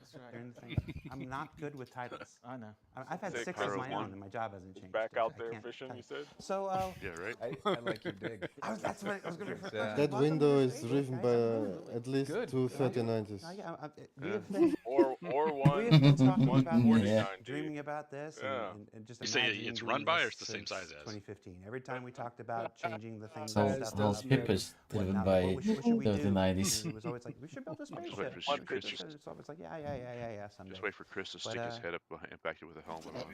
That's cool, that's very cool. I'm sorry. And you, That one you're always picture shooting with, stuff, you're shooting with material that 4090 next to constantly, the so having a PlayStation dedicated 5, space my that's dialed in, goodness. that you're Oh, cool yeah. with, right? It's good. So we just watched Planetary Pyro. That was what's the first Aaron of Roberts' our job? Journey to 4.0 presentations that were He runs the showcased today during Citizencon office. 2952. Oh yeah, the Foundry 42. A brief tour So, throughout some of tell the us planetary locations when we will saw, some of the upcoming Squadron Pyro systems. 42 You two appear? recently took kind of a whirlwind tour of where'd you guys go? We basically went over to Asia because we really wanted to go and visit some of the community over there. En dan ben je daar de So it drunk. was actually quite a lot of fun for us. Maybe Chris is and off screen. actually, He's going to hand him a great experience in martini terms of learning before he about, finishes. The community over there. I mean, that would be a good what they- joke. That what would be a they're good like and all joke. that kind of stuff. Maybe So he's in the it's next actually one set, of the which better is trips the I've new been ship on, they're and about really to enjoyed announce. it. Got to meet fantastic later today. people in maybe the he's events counting his everywhere money. we went. And It's so also the ground really good and vehicle. really educational for me, actually. Yeah, same. We first went to Korea, had a nice bar citizen out there, hung out with people. Yeah, you just went to get drunk. What are you talking Great, about? Yeah. great food, great fun stories. Oh, I yeah, mean, we went there, while we were in yeah. Korea, we did a live stream into the China It's bar worth going citizen, to what was happening at the a same live time. event for the after party. I'll tell we you had some that. technical difficulties streaming while we were That made there. it more interesting. Yeah, yeah. We couldn't hear them and so on, so they were typing out questions, but the banter was great. Wow. And then the next week we jumped over to Singapore and Been to hung out with Singapore those guys. as before. well. That place is I hell was up gonna say expensive. we haven't had any technical difficulties so far today. A 3 Series BMW I don't know costs what- like over Yeah, $100,000. I was gonna say nothing in here is actually wood. Well, so There's nothing from- we're talking You're about the not community talking actually about gave us beers some or cool stuff. stuff. So I first, this thought was you meant like given to us by the Korean community. This is true. general Yeah, stuff we'll have you that's open this. expensive, but Oh, okay. You This talk was about for like you. a BMW or I don't know the full Yeah, history because like behind that's it, you know but you it got to is, figure 3 Series BMW like a replica I of don't Oh, an know, ancient 40 scroll. something, 50,000 But whatever. the No, characters over are put 100,000 together there. as Star Citizen characters. That's Oh pretty cool. yeah, which is incredibly cool. that guy's doing the Steve Bender. Either way, it's a ripoff. So we each got one of those as well, but they specifically wanted us to bring one back for you. Let me switch to Brian's cam. Let me see if I can move this over here and get it here. Brian, I'm going to hand this to you so I don't get out. Absolutely. Hold that and get a little closer to the camera there. There we go. That's very nice. Yeah, incredibly cool. All right, now give it back because it's mine. Yeah. Give it to me. I'll Counts mess and it stuff up. like that. I always say And then it's from relative. Singapore, Yep. really cool. Then we jumped over to Singapore, and while we were there, What this one will also have what to you All have. the everybody at the event signed this awesome. I'm gonna get this strong here. You grab one Yeah, side. My one wife side. is kind of There we cheap. go. Wrong way. We did not plan this. No, we didn't. She was Clearly. there. No. She would We got pause everybody's signature, before so we're going to put this spin up in in and our say, That new was just in offices Singapore. Manchester. Oh, very cool. Very cool. So, yeah. So these things, but anyway. And then there's other stuff in there. You can pull some of out if you want. that's They all for you. really cool little coins they made and cards and so on. And of course, if you're not familiar with what a bar citizen is, you can why- check why out do that when you get a Corvette? barcitizen.sc. It is a completely community backer-run organization that helps coordinate basically gatherings of Star Citizens Some all folks, around the world, including most recently I don't know, Singapore, maybe they don't like the design. China, and South Korea. I know I think there was one in San Diego last night, if I was not mistaken. This says Bar Citizen Singapore. mean, It's not made by a the new one, I community, mean, and old it one. is You get a an old Corvette for like that? 15K. Oh, it's a Bar Citizen card. Yep. It's metal. It's proper. Yeah. Nice. Oh. Okay, well, I'm going to leave that out. And That was Bar that's Citizen another card. challenge. Oh, man, they we used to will make go through those. on our own time because people are probably like, just get to the next thing. Oh man, I hope they I bring know those more back because I viewers can't are. find mine. So before we do move on to the next thing, Ryan, I got one Aaron, from it is I have our a 10th plastic birthday, our Bar 10th Citizen card. anniversary. I got a metal one, but 10, I don't 10 know it's, what it's it 10 is. That's a different something. design. There was an internal You know what debate I hope whether they this was do the birthday or with the Pyro anniversary, because coming the in anniversary is is sometime they start selling it's the, November, the birthday is in October. beacons again. for, Whatever it is, it's claiming 10. property. Oh, land claim? Yes. You got any favorite memories? I doubt they of will, just because I something? don't think know they're how long ready we to do keep you here, land so I claims want to yet. use you when I got you. Well, they sold them, what, On the 3 spot year, here. 2, 3 I've years? been Yeah, there like eight with years, the Pioneer. just about 8 years. That right? was So bullshit. a fair amount of the 10. The first bullshit, I've one got that one. comes to my mind, there's a lot, but Well, it came with the my most mind. That's why it's memorable one I bullshit. would say would be No, I'm kidding. But then 2016 at you know what I mean, Citizencon right? I in mean, Los that Angeles. was not Okay. very- I Very heard first that Citizencon the I'd ever been to. land claims Really are haven't not interacted really face-to-face with the land community that claims much. as such. We know we put a lot of love Who and knows effort into more what we're gonna about that? show. Chris is Either on way, they're gonna have to stage. be He's careful about what to they do show because they everything have off. something. I'm looking for a seat. I couldn't find a seat. Yeah, I went yeah. down basically They have to do middle something. floor in the theater and sat on the floor in between all the rows with all the backers. And as I'm sitting there and the demo's going, I already know the demo and the pacing, and then the sandworm blows out of the ground and everybody blows up. And I'm kind of below everybody because at this point they're jumping up. And just to be there and for the people to have the reaction of the thing that you've been working on, right? That's something I'll never forget. It was something you're was at that thinking- level. There's still no You're feeling the sandworm love in the and game. the excitement that No they have of what they're sandworm and you're in going, the- wait, hold on. I'm used to working at companies I wasn't. The where we funny hold thing our about the stuff for sandworm 2, is one of 3, the devs 5 we years talked to without said that showing like anything. we just came We up have with this that idea like 2 opportunity weeks to ago show and this just like off, put and it you in. get this feedback. Yes. It was An my ending. first basically interaction with community on a face-to-face basis. It's really It's cool. not in game. I was there at that It was time. a- I'm it was pretty a sure we were haha, sitting it on was the a floor joke. together at one Probably, point or another. probably, yes. But the thing is, Aaron. they can come together in I 2 think weeks and a put lot of something like it's what together. Brian Come just said. on. I mean, the thing I You're always tipping your cards here, guys. love to do. Let's I mean, play. it's just a model. It's a model with a haven't simple been able to do animation. the last So couple it's of years for still. obvious reasons is actually just whenever I agree. whenever the event's going on, Get us I hate being backstage, ships so I that we literally just want. go and find. That. I like to go out amongst They're everybody putting 2 and weeks just sit into there and some watch the bullshit whole like that. Do something watch the event productive. and watch everybody's reactions to it, which is always a lot of fun. Sorry, I might be a little salty on that No, subject. no. So many I want a good weapon rack friends, on the hammerhead. you know, Why with the people in the military community ship and so doesn't forth. have For a me, weapons there's a rack? lot of You're right. community Take members 2 now weeks who to enjoy make going that. scene again and all this sort of, all this Does time. it So have the like last an 2 years have armor? been kind of painful because I It haven't doesn't done have but jack. the ability just to be there with everybody They've done and to see the a lot of bad reaction things and with the have those hammerhead. I mean, conversations they put it's a is hammerhead. a It's supposed massive to thing for me. It'd ram be too hard ships for me to pull, supposedly, or be you know, able one to event. I mean, with the front entry there's some airlock. things that have happened which I probably The can't talk idea that you about, which couldn't could be, ram a you know, ship, but I mean, latch but, you know, on, but and really then in terms blow of the your general airlock, thing, it's really the ability to blowing be into their amongst ship, and then have a everybody full and see marine that. I even contingent think of aboard overall just the is beyond journey the we've pale been for on me. in making this project, right? When I This started man's in thought about Frankfurt it. with a handful of I other people owned in one. Germany, you know, I was like, all right, so we're supposed to ram ships. Ram Hassan, a ship, you IT lock in, on, in and the then UK, you blow loaded a hole up in a the side of their van. ship, and then 30 Marines And I are going remember this aboard. van showed 'Cause up with our those PCs or hallways are monitors. perfect for Then they jump included seats. like some pens and pencils and trash But cans that's not and its a coat purpose. rack. Its purpose is to be And anti-flattery we- platform. And we set everything up, and it was like cool. And we were just like, all right, what Wasn't is it the Star event after Citizen? that where he basically was working so late, he got locked in Cologne? Yes. He couldn't Rogue leave. One? Yes. He Yeah. basically got locked in. But so when he they basically do couldn't start sleep telling in a the- nutcracker ship, in the I space the shuttle. Star But Destroyer it's just under like the shield. lots of I mean, it's, Yeah, it's come in all the that kind of stuff. nutcracker There's so many ship. stories, there's so many times Yeah, to meet I people, know and just all the events. It's been Ram the fantastic. side of a ship. It's a follow-up to that Hassan story. Right. Hassan is one of my favorite Design people. side ship, Yeah, create he's good a at hole in it, LCG. use your We were airlock. at Cologne in 2016. so- That was a really hard event to manage, and sitting with him on that last day, he and I, everybody's off partying. We've completed the thing, and Hassan and I are breaking stuff down, and it was along with a bunch of other crew.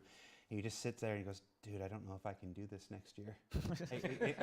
I'm like, "There's nobody else to do it except us, dude." And he goes, "Oh, no, I'm going to take PTO next year." I'm like, "You are not going to take PTO next year." And the next year, he had 2 weeks, like before and after Gamescom blocked off, and I'm like, "You took PTO?" Because I told you, I'm like, "You're my hero." You actually, and again, he set everything up. He had all the backups done. It went off flawlessly and everything. But it's just, there are a lot of stories. I'm interested to see how Ian and Todd are going to answer this question later on. That's enough chit chat at this point. Let's get on to our next presentation, design brief. Investigations. One of the most common requests we get from the community is to talk about things at their earliest states. Tell us what you're just thinking about, not necessarily the next thing or the thing after. Like, share the earliest design stuff for how a thing might work. Everything you're about to see can and will change dramatically from the point of today to the point where it makes the game. But we wanted to open that curtain to the earliest points, and we've got Luke Presley and Elliot Maltby, who are going to discuss an entirely new kind of mission. Not a new mission, an entirely new scope and type and design of missions that move away from combat and transport and go more towards cerebral deduction and investigation. So here we are, design This brief jacket of investigations, and Lando. see you when you come back. Take care. Yo, let's go. I am so ready for this kind of stuff.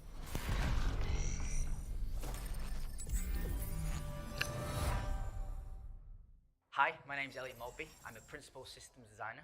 I work with Luke Presley. I would say on the one mission feature team. good I'm here change, today to possibly, talk about about changing one it of the to new Journey to mission types 4.0 we're instead of prototyping. Journey to Pyro So this is is an that early same look, new mission 4.0 is what and, opens up usually we extra don't space systems, give you a and look this early. It's because if we they have don't more have than just the Pyro ready, that visuals might be the reason But they people changed the keep name. asking to see the design brief, so we thought, what That's the also heck? been very helpful. Probably because they don't have pyro ready. They don't have pyro ready. That's probably what they're doing it. So a mission is built out of objective types. And the mission type really is just the most critical or challenging objective in that mission. Currently, we have a number of mission types in the game. Some of these are not built in that modular sense. Some of these are very much bespokely built to test out a feature at one time. The original PI Wanted is one of those. The current mission types that do exist is we have deliveries, which are essentially a form of collect and drop off.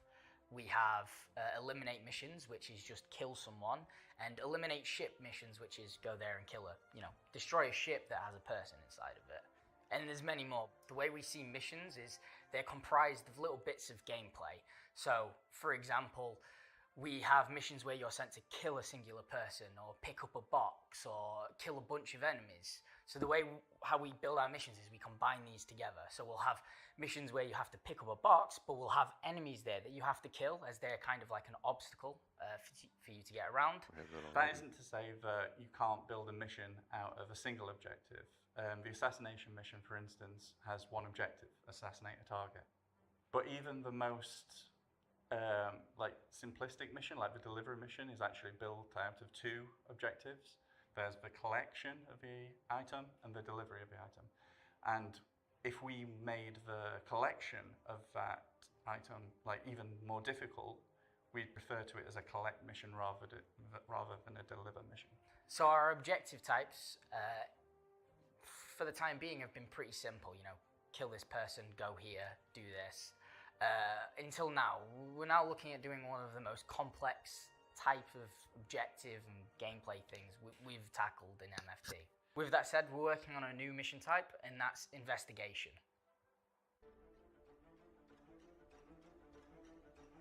Currently in the game, the player can feel like a bounty hunter, a mercenary, a person who does deliveries, a cargo hauler. We want to make them feel like a detective as a new route. We're expanding constantly. We're building mining, salvage, and detective is going to be our focus in MFT. The experience we want to give players with the investigation mission is that they feel like... I'm just saying we better have a detective hat. They feel like they're collecting evidence that will ultimately the, answer the question that's been posed to them, and that they're able to kind of search through the evidence and find the red herrings and that would be the executive detective hat. The right answer.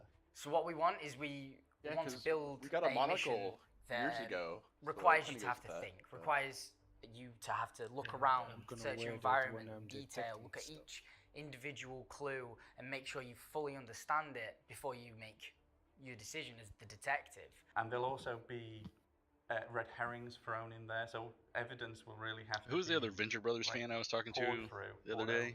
To be able to determine whether it's actually credible or not.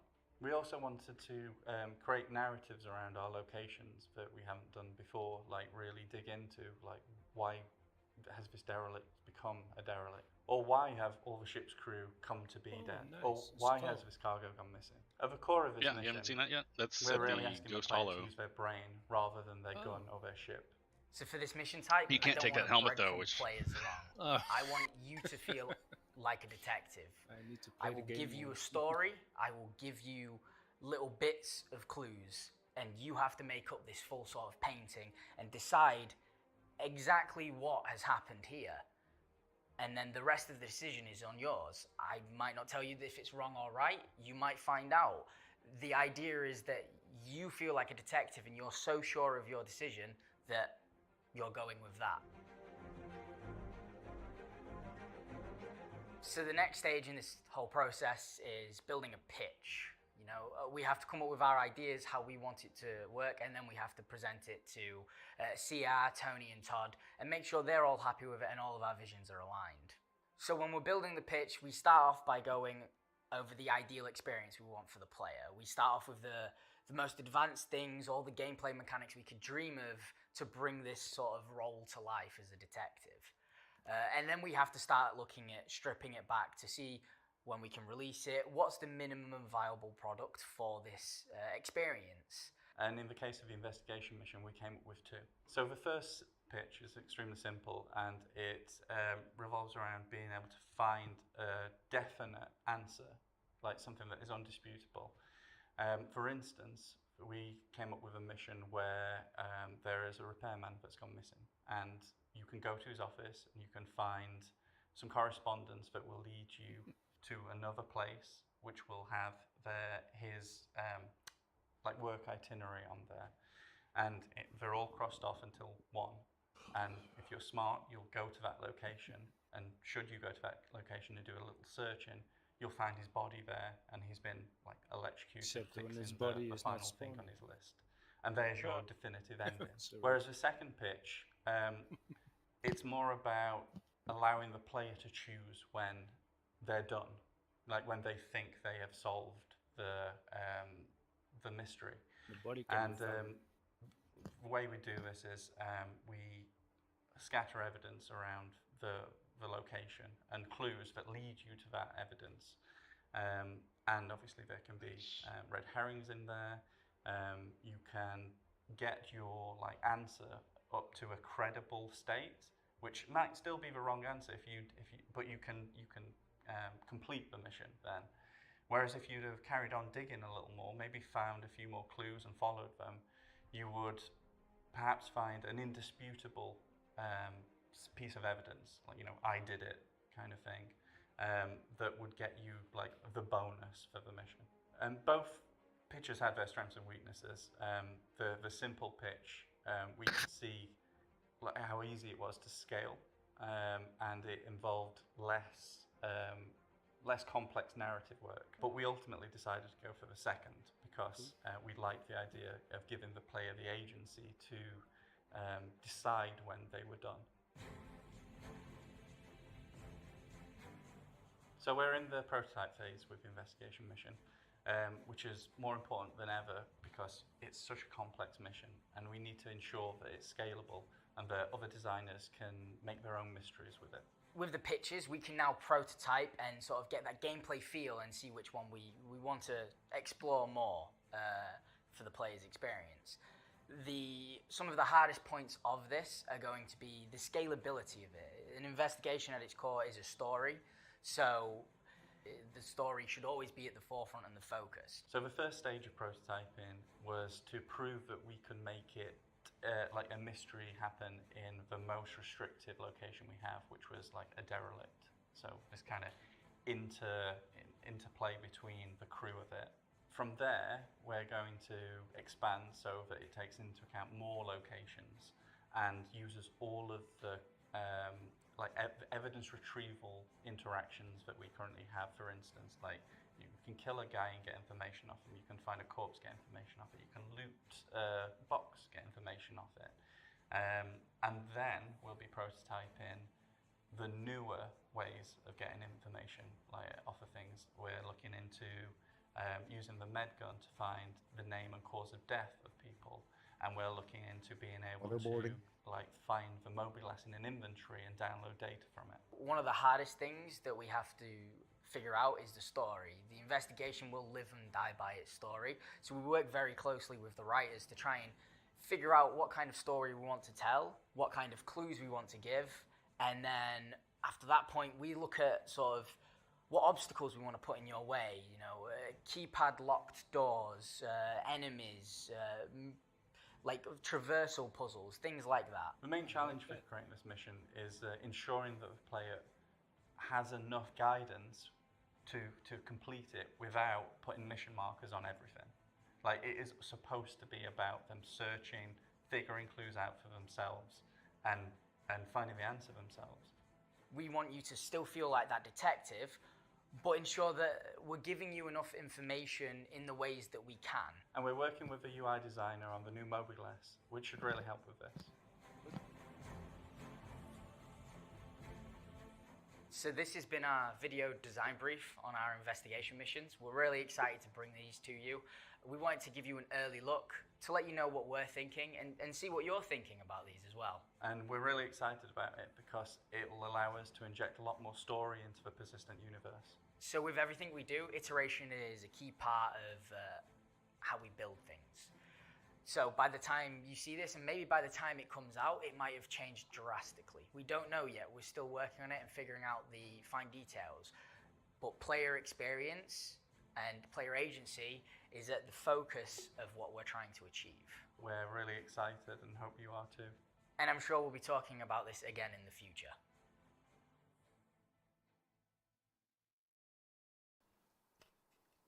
And that was Design Brief Investigations. Joining us here, and the only constant to follow up on that, is Star Citizen Live Game Director, Mr. Todd Pappy, and Star Citizen Narrative Director, Mr. Dave Haddock.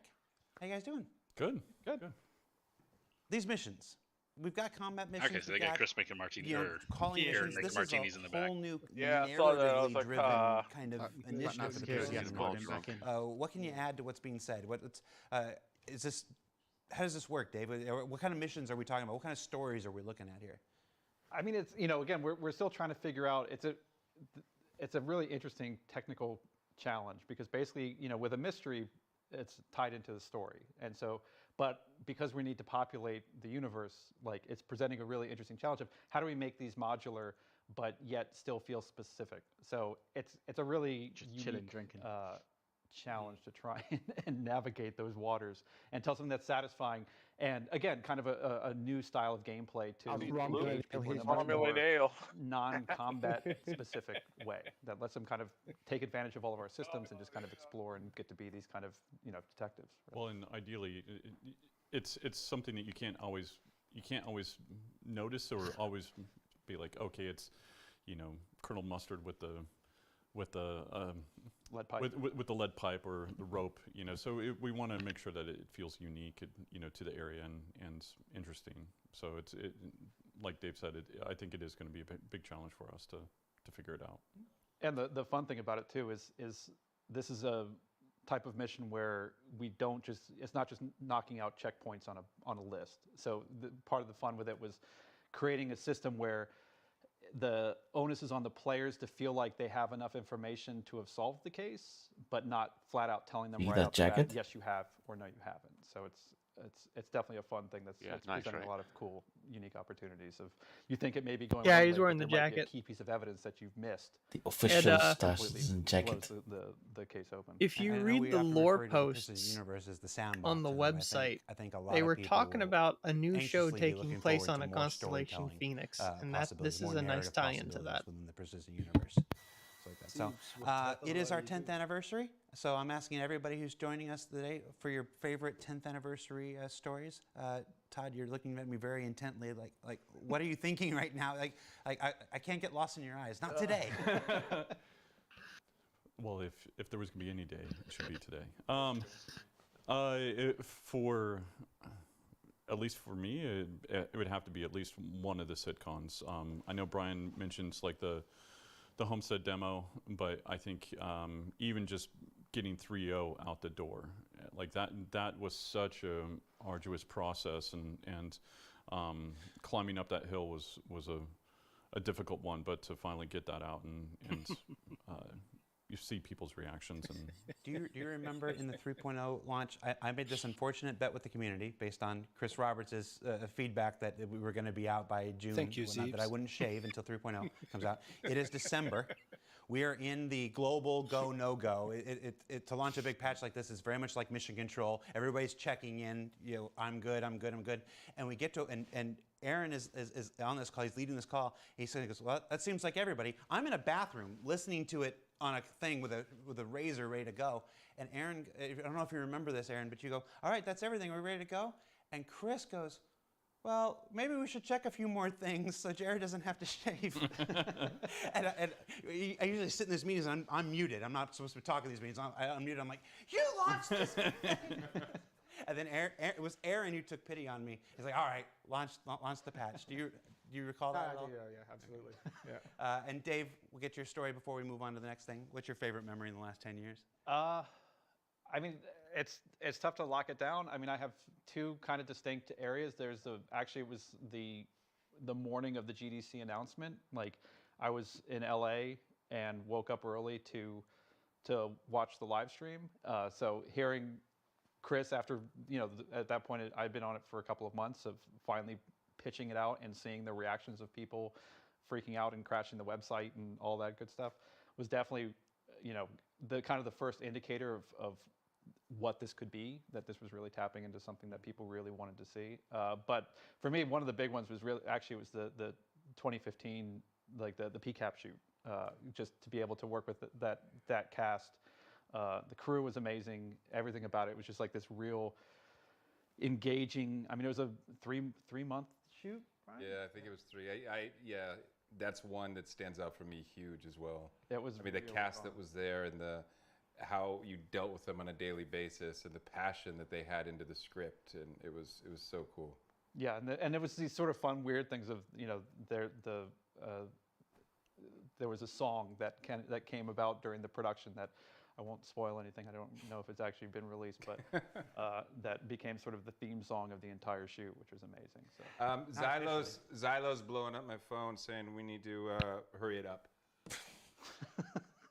So I don't know what that means so much, but just letting you know. All right, bring it back to me. All right. So thank you so much, Todd and Dave. It's time to move on to our next Journey to 4.0 presentation, the new Underground, where we explore what you think you know about underground facilities and then explode them in a whole new way. So check that out.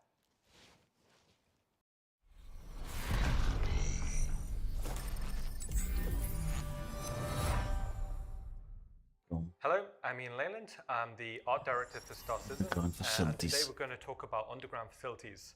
Now, this was a presentation that we gave Chris internally a little while back. And what we're going to cover is how we're going to take one of the locations we have in the game right now, but actually really design it from the ground up to be the location archetype that we really wanted. Okay, let's get started.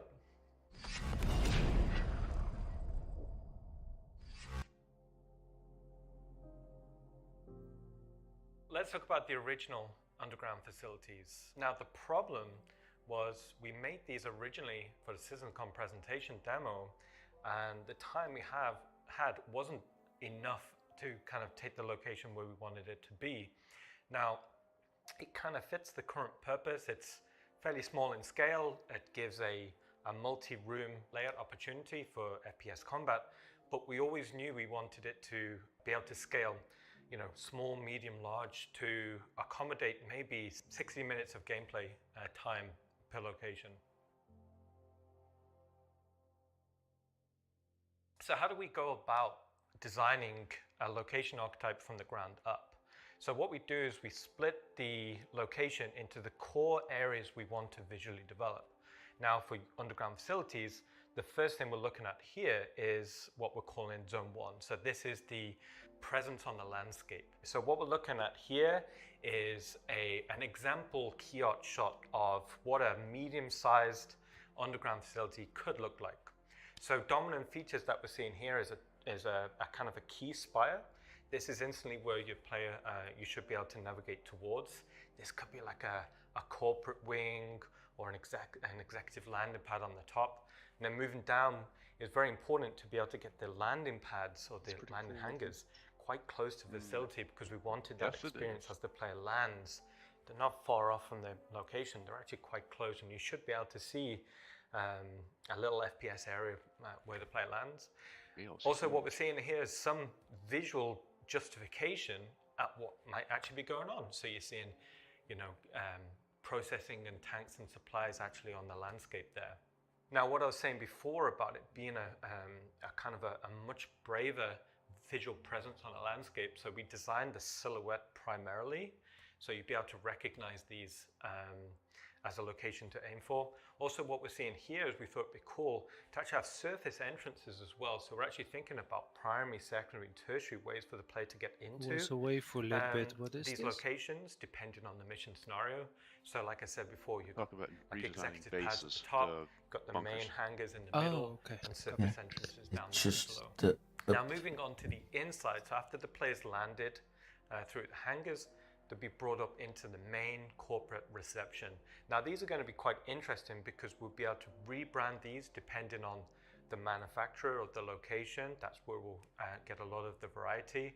But this is the corporate presence before the player would go down into the bowels of the facility. And what we're seeing here is, just an example of what a bearing reception could feel like.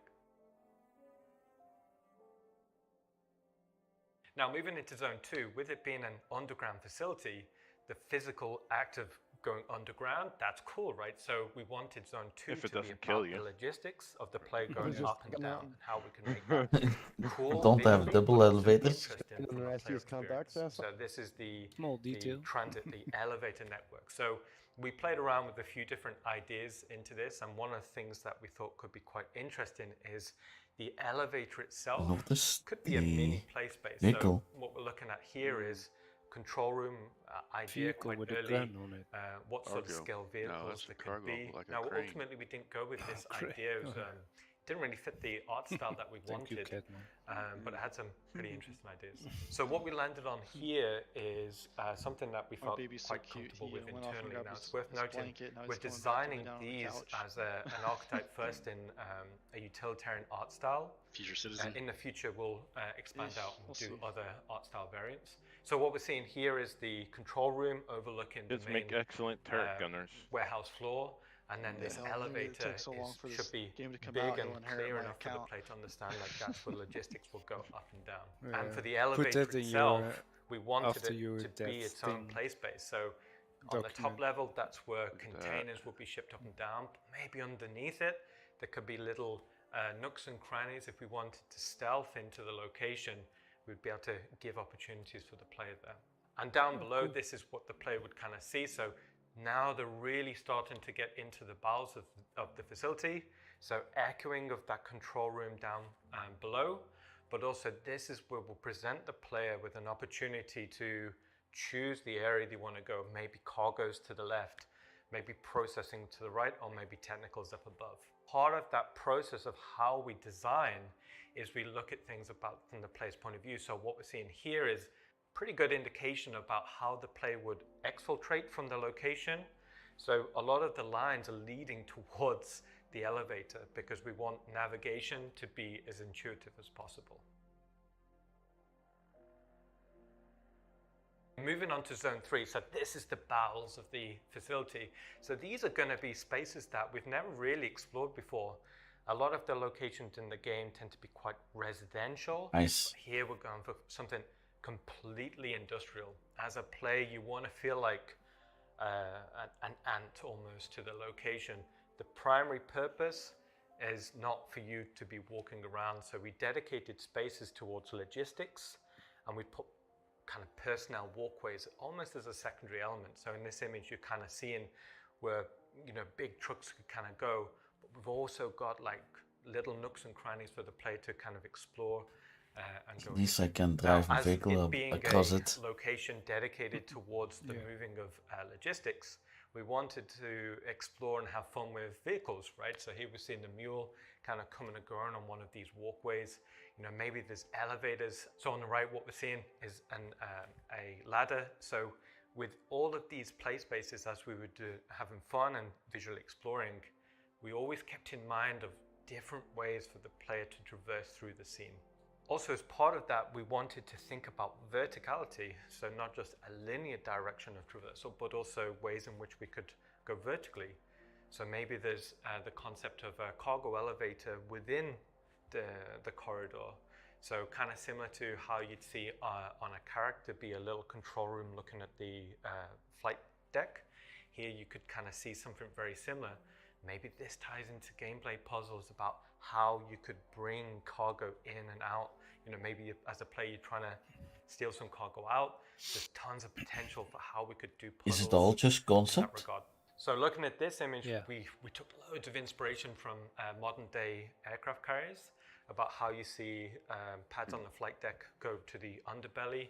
We thought this would already give tons of opportunity for not only cool visuals, but also ways in which you can see also the letters on the extra traversal opportunities. right side, so as that cargo deck goes down, you'd see other ways to kind of traverse through into the facility. Okay, so what we're looking at here is kind of an example corridor. Now, corridors in our game are quite important to us, but they don't necessarily have to be boring. Now, what we're seeing here is an establishment of a radial motif. Now, with this being subterranean, we wanted to always imply that there's a weight kind of pushing down. So this radial motif is the best load bearing. So as a design language instantly was feeling quite right. So in this traversal corridor, what we're seeing is a few different things. Clearly, there's a clear route for logistics, that's cool. But also on top of that, you've got these side routes, which is where personnel would go, split hierarchy, so it would be pretty cool for FPS combat, you know, for opportunities there. And then leading in, underneath, you're kind of seeing a tertiary route. Now, part of this could be this, maybe is stealth route, or maybe this is the upper area is blocked off, so the player has to go down below. So even within something as a concept of a corridor, we want to design many different avenues for the player to traverse. Okay, so what we're looking at here is the underbelly of that concept we just showed. So up above, dedicated towards logistics, maybe containers going through, shipping containers going through. Underneath here, maybe this is just more towards the processing of it, maybe hydraulic cylinders for these elevators coming and going. Hierarchically, it's a different mood. So up above, it's cleaner, it's noisier, but down below, darker, more steamy. And again, that presents other opportunities for gameplay. Now, we can't have these corridors going on forever. Performance-wise, we'd never be able to draw it, and it wouldn't be the most entertaining for the player. So we came up with the idea of introducing these bulkheads. So these bulkheads are almost checkpoints. So it enables us to break that draw distance, but it also enables us to break the rhythm of traversal. So from going from a corridor into an ops room or something like that, that's a way in which to kind of checkpoint the progress through the location. So inside these bulkheads, we could maybe array like ops rooms. Maybe these are scanning checkpoints to kind of monitor the movement of cargo to and from. You know, also inside here, you know, there could be tea rooms or break rooms or offices. So again, we're trying to break the rhythm of traversal, so the player's going from a large space to a small space, but also from one theme to another theme. And what that will hopefully do is create a really good rhythm of play space where the player's not getting bored of traversing through the space. So what we're seeing here is a side view to kind of explain how that process. So on the left, we've come in from the corridor. So on the top, we're seeing the primary route through, and we're seeing the bottom route coming in as well. So this is how, again, we're going to try and keep verticality as a traversal motif in mind. Now, going from a large corridor set to what we're considering here medium or small. So these are the tertiary networks that will link into the primary traversal route. So these again will be continuing the radial motif that we've been seeing, and these would take the player and connect into the main spaces. Now, from traversal networks to theme rooms. Now, as the player's traversing through, we wanted to chapter that experience with key theme rooms. Now, what we're seeing here is an example of an industrial space. Maybe it's processing. We didn't want to go too specific, just so that in the early development process, we wanted to explore motifs that could work. So here we're seeing an example, a processing room, but there's a few key things that's kind of cool. So right from the bottom level, there's a network of levels which will be dedicated towards processing, you know, pipes, machinery, all of that sort of good stuff. And then as we get higher up, we're seeing that very dominant kind of technical control wing suspended. Good stuff, what they make there. As an idea, this creates a plethora of interesting opportunities as a play space to fight the way through or solve puzzles. One of the things early on we wanted is cause and effect. We wanted the player to be interacting, solving puzzles, but seeing that reflect into the space. Another theme room idea we came up with was processing. So bringing in raw materials, processing them through, ready for manufacturing. So we had a bit of fun with ways in which we could kind of create these quite interesting set pieces. So it's not all just industry in the underbelly of these underground facilities. There's also going to be technical areas, areas dedicated towards the control of the location. So what we're seeing here is maybe it's the main map room. So this is where they control the networking of everything. And also on here, you've got the overseeing executive suite, so it's not just technicians here, but also executive wings. And also as a bit of fun, if the player does get access to these executive wings, then we're seeing another type of art style in here as well. So we've seen industrial, we've seen technical, now we'll be seeing, you know, more like the corporate foyer we saw up above, so meeting rooms, office spaces. I am excited for some bigger areas. And what we're seeing here is maybe there's outpost areas. the data processing of the location. So as a quick idea, we thought these data racks are actually submerged for cooling in a base of water. That's cool. We Yeah, thought that's cool. also it'd be cool Yeah. if there's a cause and effect. Make it if the some player big solves a puzzle, like they go matrix from underground. being below water to above water. So again, ways in which we can kind of spark Yeah, ideas that or looks conversations like with the side about interesting opportunities. Dr. No. Looks like a nuclear reactor. Yeah. And then lastly, Zone 4. James Now, Bond, it wouldn't be, Evil, it'd be a missed Dr. Evil opportunity if we Underground. didn't go into some sort of organic locations as part of the underground facility. So this could be excavation zones or areas where it'd been abandoned. This could lead into cave networks. This was something we had quite a bit of fun with. So how do we actually take the player from being in this fairly well-established industrial location to a cave? There needs to be some form of transition period. So we came up with ideas about how we'd see excavation equipment, or, you know, with the roads kind of peter out. And as part of the roads, you know, maybe we can do some pretty cool layouts for the player to drive through. Something that's a little maybe bit we'll more need a new ground vehicle for invested than this. just a straight line. Now, as part of that transition period between heavy industrial to exposed cave, Trolley. the carrier with a big equipment gun needed on the roof of it. to create further You know where they'll follow UGS me, aliens? spaces, you know, maybe there's a large boring machine still there. Again, maybe that comes into I heard someone some call my form of name. gameplay Sorry, what? opportunity for the player to traverse over, interact. Okay, That's kinda never mind. cool.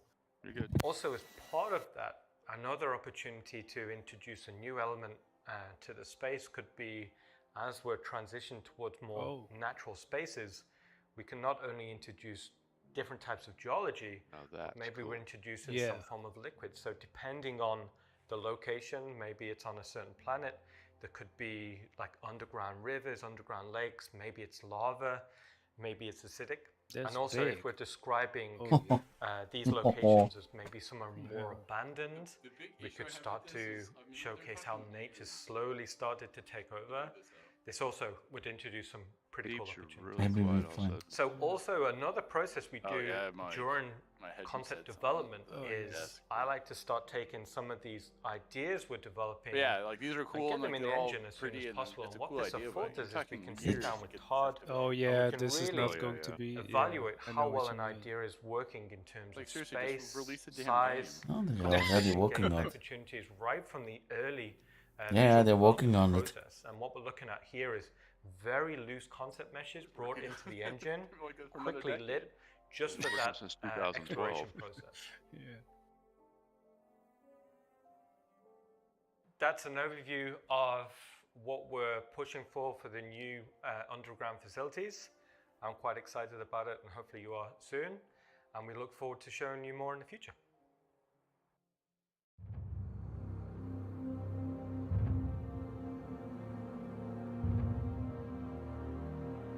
New Hurston rework. Yeah, and that's the state at which it's in too. Some squares. As far as that.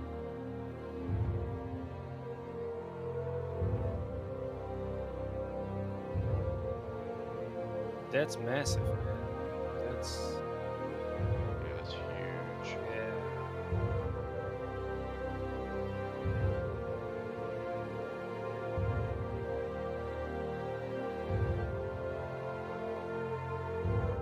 Yeah, the place for some FPS combat. Yeah. With whole armies. Oh, that's already substantial. Done. For some things though. Just to bang some chick.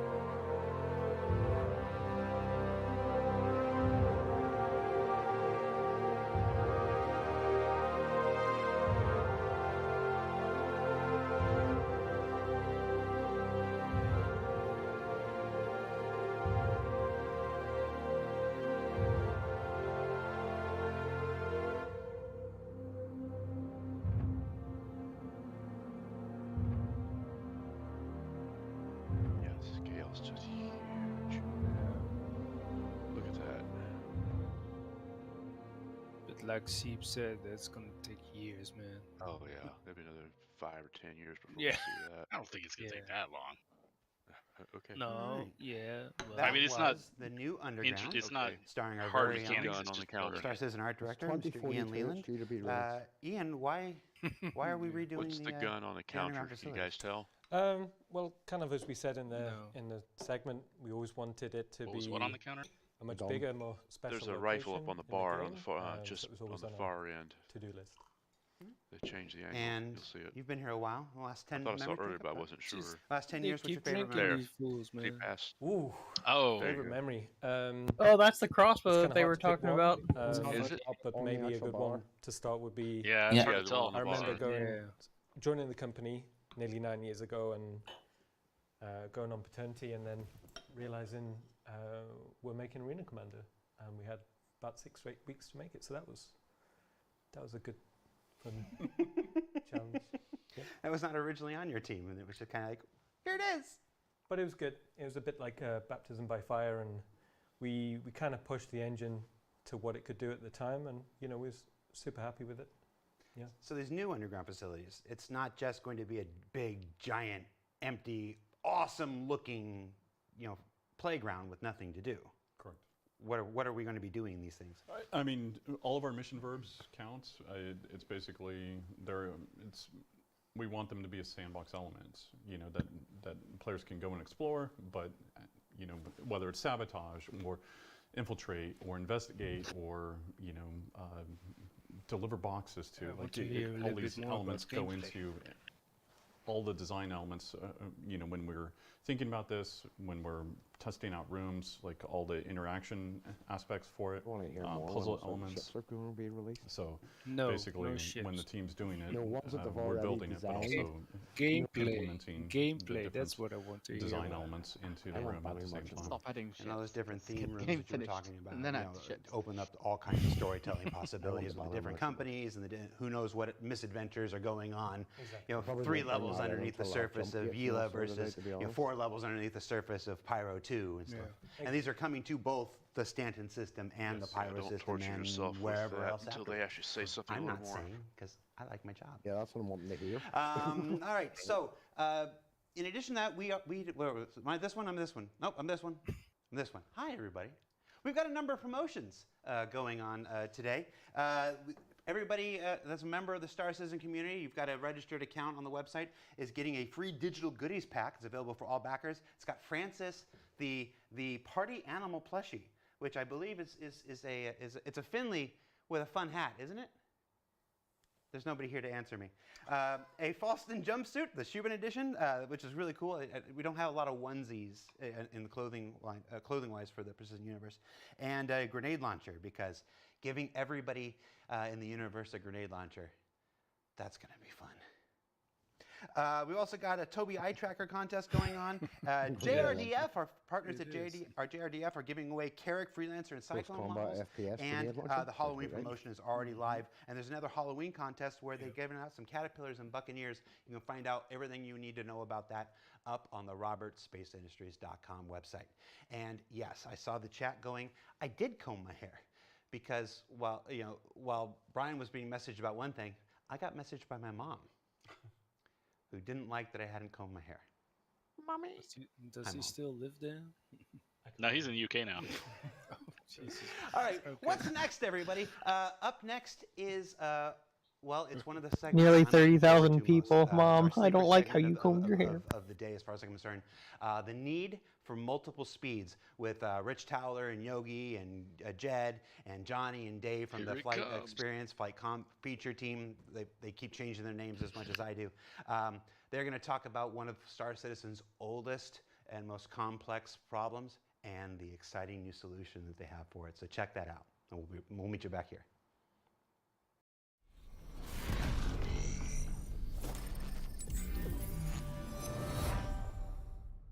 Hi, my name is Yogi Klatt. I'm a gameplay programmer in the vehicle feature team. I'm here with Rich Towler, David Colson, Jed Talbot, and Johnny Young. And today we're gonna talk to you about the upcoming changes to the flight systems and the combat systems.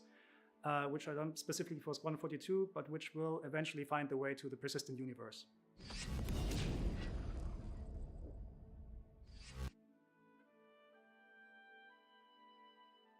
We want to define ship roles for the game because every role in itself and every ship can offer unique gameplay opportunities for individual players. We want to provide a lot more variety to the gameplay in Star Citizen, a lot more opportunity for different careers, different responsibilities, and different sort of perspectives and views on gameplay where people contribute different types of work and different types of jobs. Star Citizen is supposed to be a big expansive game with giving the players lots of chances to have a variety of different experiences.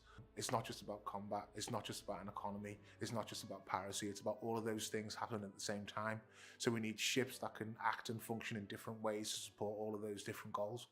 In trying to figure out these roles and define what they are and make the gameplay for them, we started very heavily leaning toward combat, mostly because combat is a mechanic that is very widely applicable throughout the game, and the principles behind it apply to various other roles in the game. We've been working away in the S42 branch, and this has really allowed us to isolate these ships. So we're kind of broken it down into archetypes, and it's really allowed us to kind of break down what these ships do.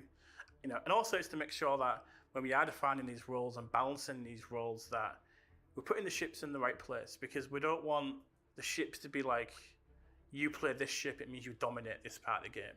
That there's always got to be plus and minuses so the balance is right. So there's still some crossover between the ships. So just picking one type of ship just isn't just a win. We have already defined several ship roles, and they're usually known as light, medium, and heavy fighters. Light fighters for us are fighters which are very dominant in the area of 1 versus 1 PvP combat. But they come with a downside, because obviously the light, which means the materials chosen on the ship, are probably not the strongest. So it's more about the attack. It's more about trying to outposition and get in there and attack and get out of the situation. Heavy fighters are kind of the opposite. They're not supposed to be really good at 1 versus 1, but they excel at N versus N engagements, so when we have group battles.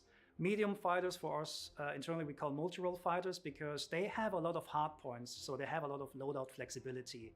So a player can tune them to the role whatever they want, but they will never reach the performance of dedicated ships. A lot of the medium fighters sometimes come with a turret as well, so they've got that additional gameplay of the turret, which is aimed to kind of counter the lack of maneuverability that their ships have.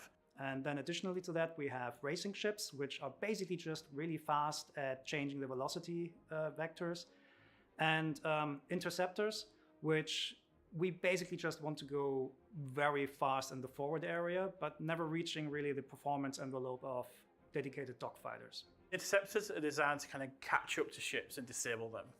So they come with kind of advanced kind of hardware on these ships.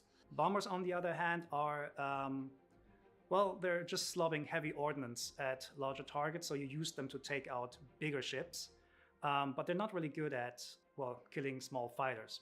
And then from smaller ships coming to larger ships like Constellation and up, we want to change the gameplay to be less about positional combat, but more going into the naval style of combat, where it's important to show the correct shield and fire arcs and timing your shots over long distances.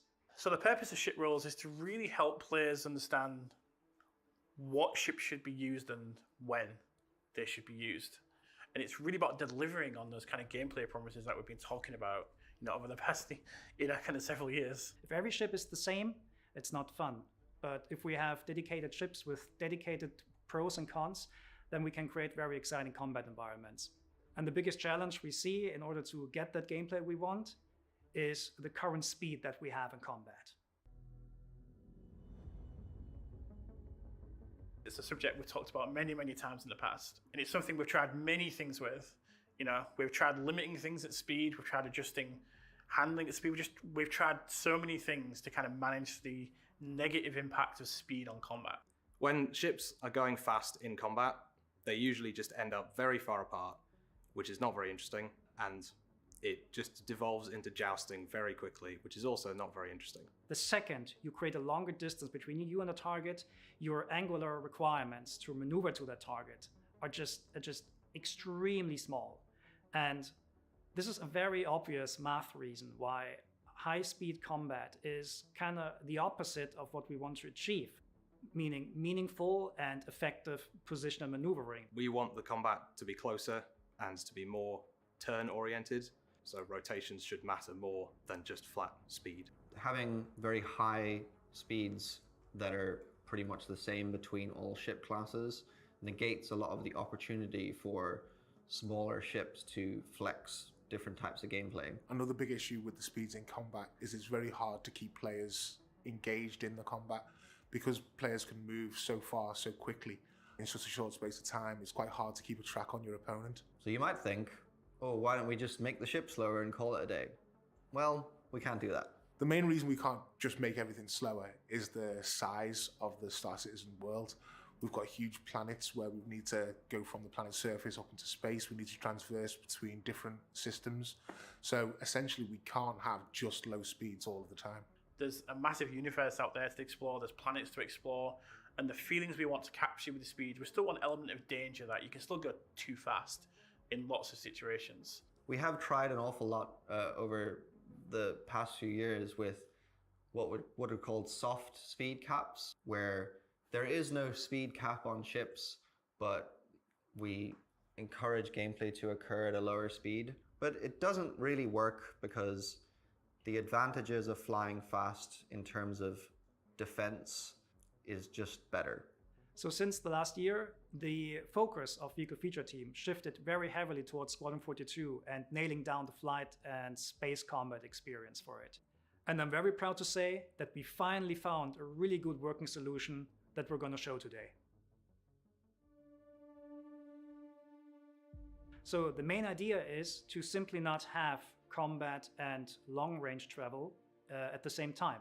So we're splitting these gameplay experiences. This will be done by a thing which is called master modes. A master mode is a thing that is globally applied to your ship.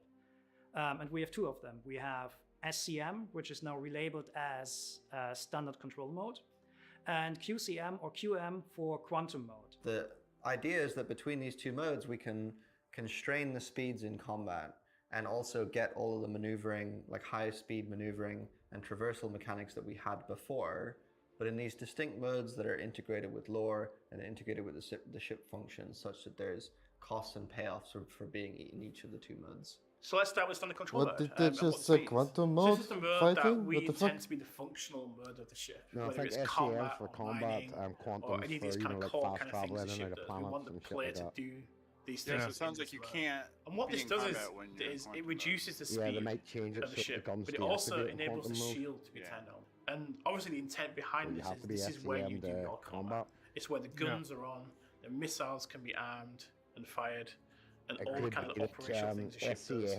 operates within this mode. The speeds that you can reach in SCM are somewhat limited, somewhere between 200 and 300 meters per second, tuning pending.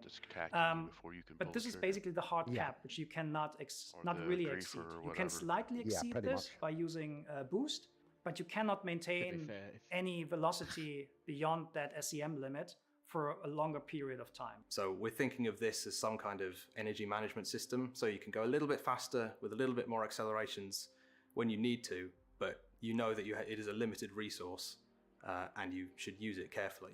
Specifically, the boost space is interesting for space combat because that boost space is not spheric as it was before. You can boost the fastest if you're going forward on a straight line, and you have a lot of debuffs when you're trying to boost backwards. That alone gets us a lot of interesting maneuvering space and variation in the day-to-day dogfight maneuvering, so to speak. Importantly, you don't have your quantum drive available in this mode. The idea is that quantum is restrained to the quantum traversal mode. The second mode is quantum control mode, or QCM or QM. What this mode does is it unlocks your maximum velocity that your ship can reach. So when you were limited before to 200 to 300 meters per second, now you can go to 1200, 1400 meters per second, whatever your ship allows. I don't think the shield should go down, just maybe stop them from recharging. That was a little bit more kind of about traveling large distances, but not at the distances that you need to, speed up your quantum drive and travel across the universe. So we've created this feature called Quantum Boost, which is available in the quantum mode. But I like it that there's a restriction. So at any point you want to kind of boost towards your location. Yeah, I think what a good one would be for Quantum, you know, your weapons are disabled. And this boost is available for a limited amount of time, and it's purely on a straight line. Good idea. Just to give you like a ballpark, Quantum Boost will allow you to go to a target fast if it's within, let's say, 50,000 kilometers, whereas you will use Quantum Travel to do very long range jumps between planets. So Quantum Mode allows you to go very, very fast with up to like 1200, 1400 meters per second when you want to zip really fast Gonna over a quantum planet. drive my ship into a also allows planet. you to do Quantum Boost to quickly go between points of interest, which are rather close to you, Oh, and it allows you to go to travel long distances when that was between that planets was a bug, not a feature. large-scale stellar objects. Yeah, But this it comes at a cost. this is definitely a Your feature. capacitor Well, yeah, systems guess what? are It's not coming back as a functional feature. because they interfere with the quantum bubble that is allowing you to go fast. You won't have shields. Your shields will collapse right away when you swap. Can into I quantum quantum mode. jump Your right weapons to the will stop surface of a working planet? because anything that's firing outwards of your ship Wait, will can we quantum jump disintegrate the at quantum another bubble. starship Your and destroy it in countermeasures the won't work. process?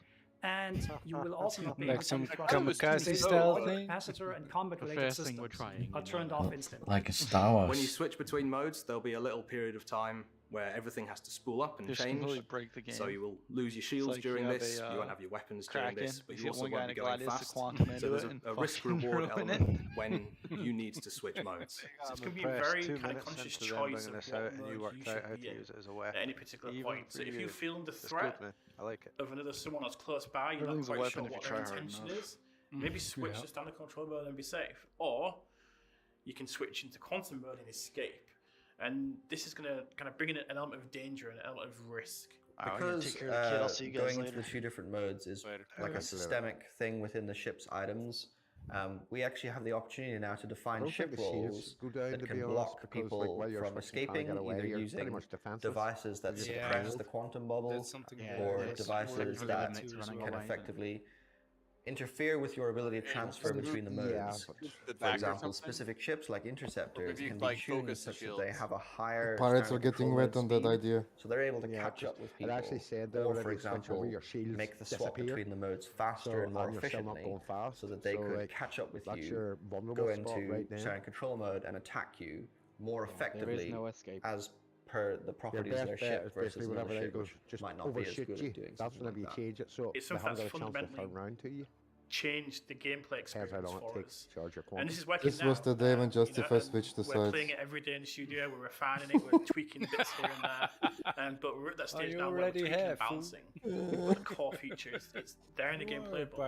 And the difference it's made on the game for us is it's Jesus Christ. Because the Oh, speeds well, are that's cool. limited That's in nice. standard I control like mode, that. suddenly fights are a lot closer. The accelerations of ships similarly have been retuned a little bit, and their afterburner strength has been retuned a little bit to make it so that you can orbit around ships and have a lot more interesting maneuvering. And because the ranges are closer, maneuvers that would be performed by your ship have a much more significant impact because you're closer. So if I like thrust up or down, you'll immediately see the difference. So similarly, things like capital ships effectively get a buff to their offensive capabilities with this change, because suddenly you can't orbit a capital ship at high range and high speeds. You have to get a lot closer, which will make the turrets much more effective at shooting you. Turrets become more important, and working as a group to attack capital ships is more important than it has been before. This has potential. Yeah, I like that idea. I like the sound of that. Yeah. This is a really exciting change because it allows us to keep the combat speeds relatively low, where we know that the gameplay is better for that, while This also was the keeping moment when the Justify point-to-point switched back travel into his big speeds ships. as high as they should be for PU. Playing with master modes in Squadron find he 42 might be has able been a to lot of get fun, good simply in because it's dogfighting. changed the entire combat experience. Before, you'd find that you were fighting at a huge distance. Now you're finding that you're in really tight, close combat with the other players. I think the biggest part of this is going to be when we have the larger ships interacting with the smaller ships. Once we can have battles with big capital ships and smaller ships, we'll have brought something to the Star Citizen world that I don't think has come out before, and I think it'll make a massive improvement to the game. Having made these changes to implement master modes and rebalancing all of the ship speeds, we'll finally be able to define ship roles in the way that we've always wanted and to bring a lot more variety to the gameplay that we haven't had before. So it's been a really long journey here, obviously, because you've been a part of this journey. You know, and we've tried many different things over the time to try and really create the experience we want.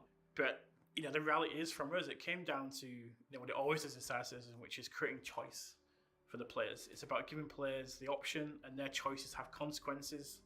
You know, so with master modes, it really helps define the player choice in the game. So they're choosing to do combat, they're choosing to travel from A to B in quantum, they're choosing to QT boost somewhere. Just giving players that freedom within the universe we have is just, like, it's a really magical thing. And we try many times to control that as, you know, as designers, to try and get a specific experience at some point. But we always end up coming back to the fact, let's just give the players the choice and let them make the key decisions, and we'll design the balance around that. We finally have it. So we're now nailing down the space combat experience for Star Citizen, specifically for Squadron 42. We know from internal playtest that the master mode stuff works. We know that it works with our flight retunings, and it's very exciting. It will yet take a while to ship this to the PU, because the amount of ships you fly in Squadron 42 is rather limited, whereas in Star Citizen we have about, I don't know, more than 100 ship records at the moment. But the whole hard problem of designing this thing in the first place is over. We just need to get the numbers in now. And all the footage you've seen today is from Squadron. It's all currently playable in the game. That, you know, internally, that, you know, we're playing this every day. We're still making some tweaks, but everything is there right now. It's all about the foundational kind of tweaks that we're making, and we can't wait to get it in your hands. So thanks a lot for listening to us today. We're very excited to get the changes to you as soon as possible. Man. And yeah, we'll hope to see you fighting in the verse. Citizencon begin. Well, yeah, it's been on for nearly 2 hours now. Yeah, I don't fully agree with the whole shield thing. I think it'd be better if the shields would just not recharge, but not instantly collapse. Yeah, something that gives you a couple of hits to get a chance to get away. Hold on, wait, what's the shield thing? Who is most likely to win in a basically, they're dogfight? changing the flight modes, quantum speed and combat speed. Whenever you switch to quantum speed, your shields disappear. My cargo So hold it's basically, if you switch to that to run away, your shields go. Really? Show the camera. I'm 100% on board. 150%. No, I think that, like, if you want to be safe, you can switch to your little, you can switch to the combat method, your shields 100%, and then you can have 100% shields while you're in quantum. Hold on, one at a time. So thank you again, Ken, shout out. John?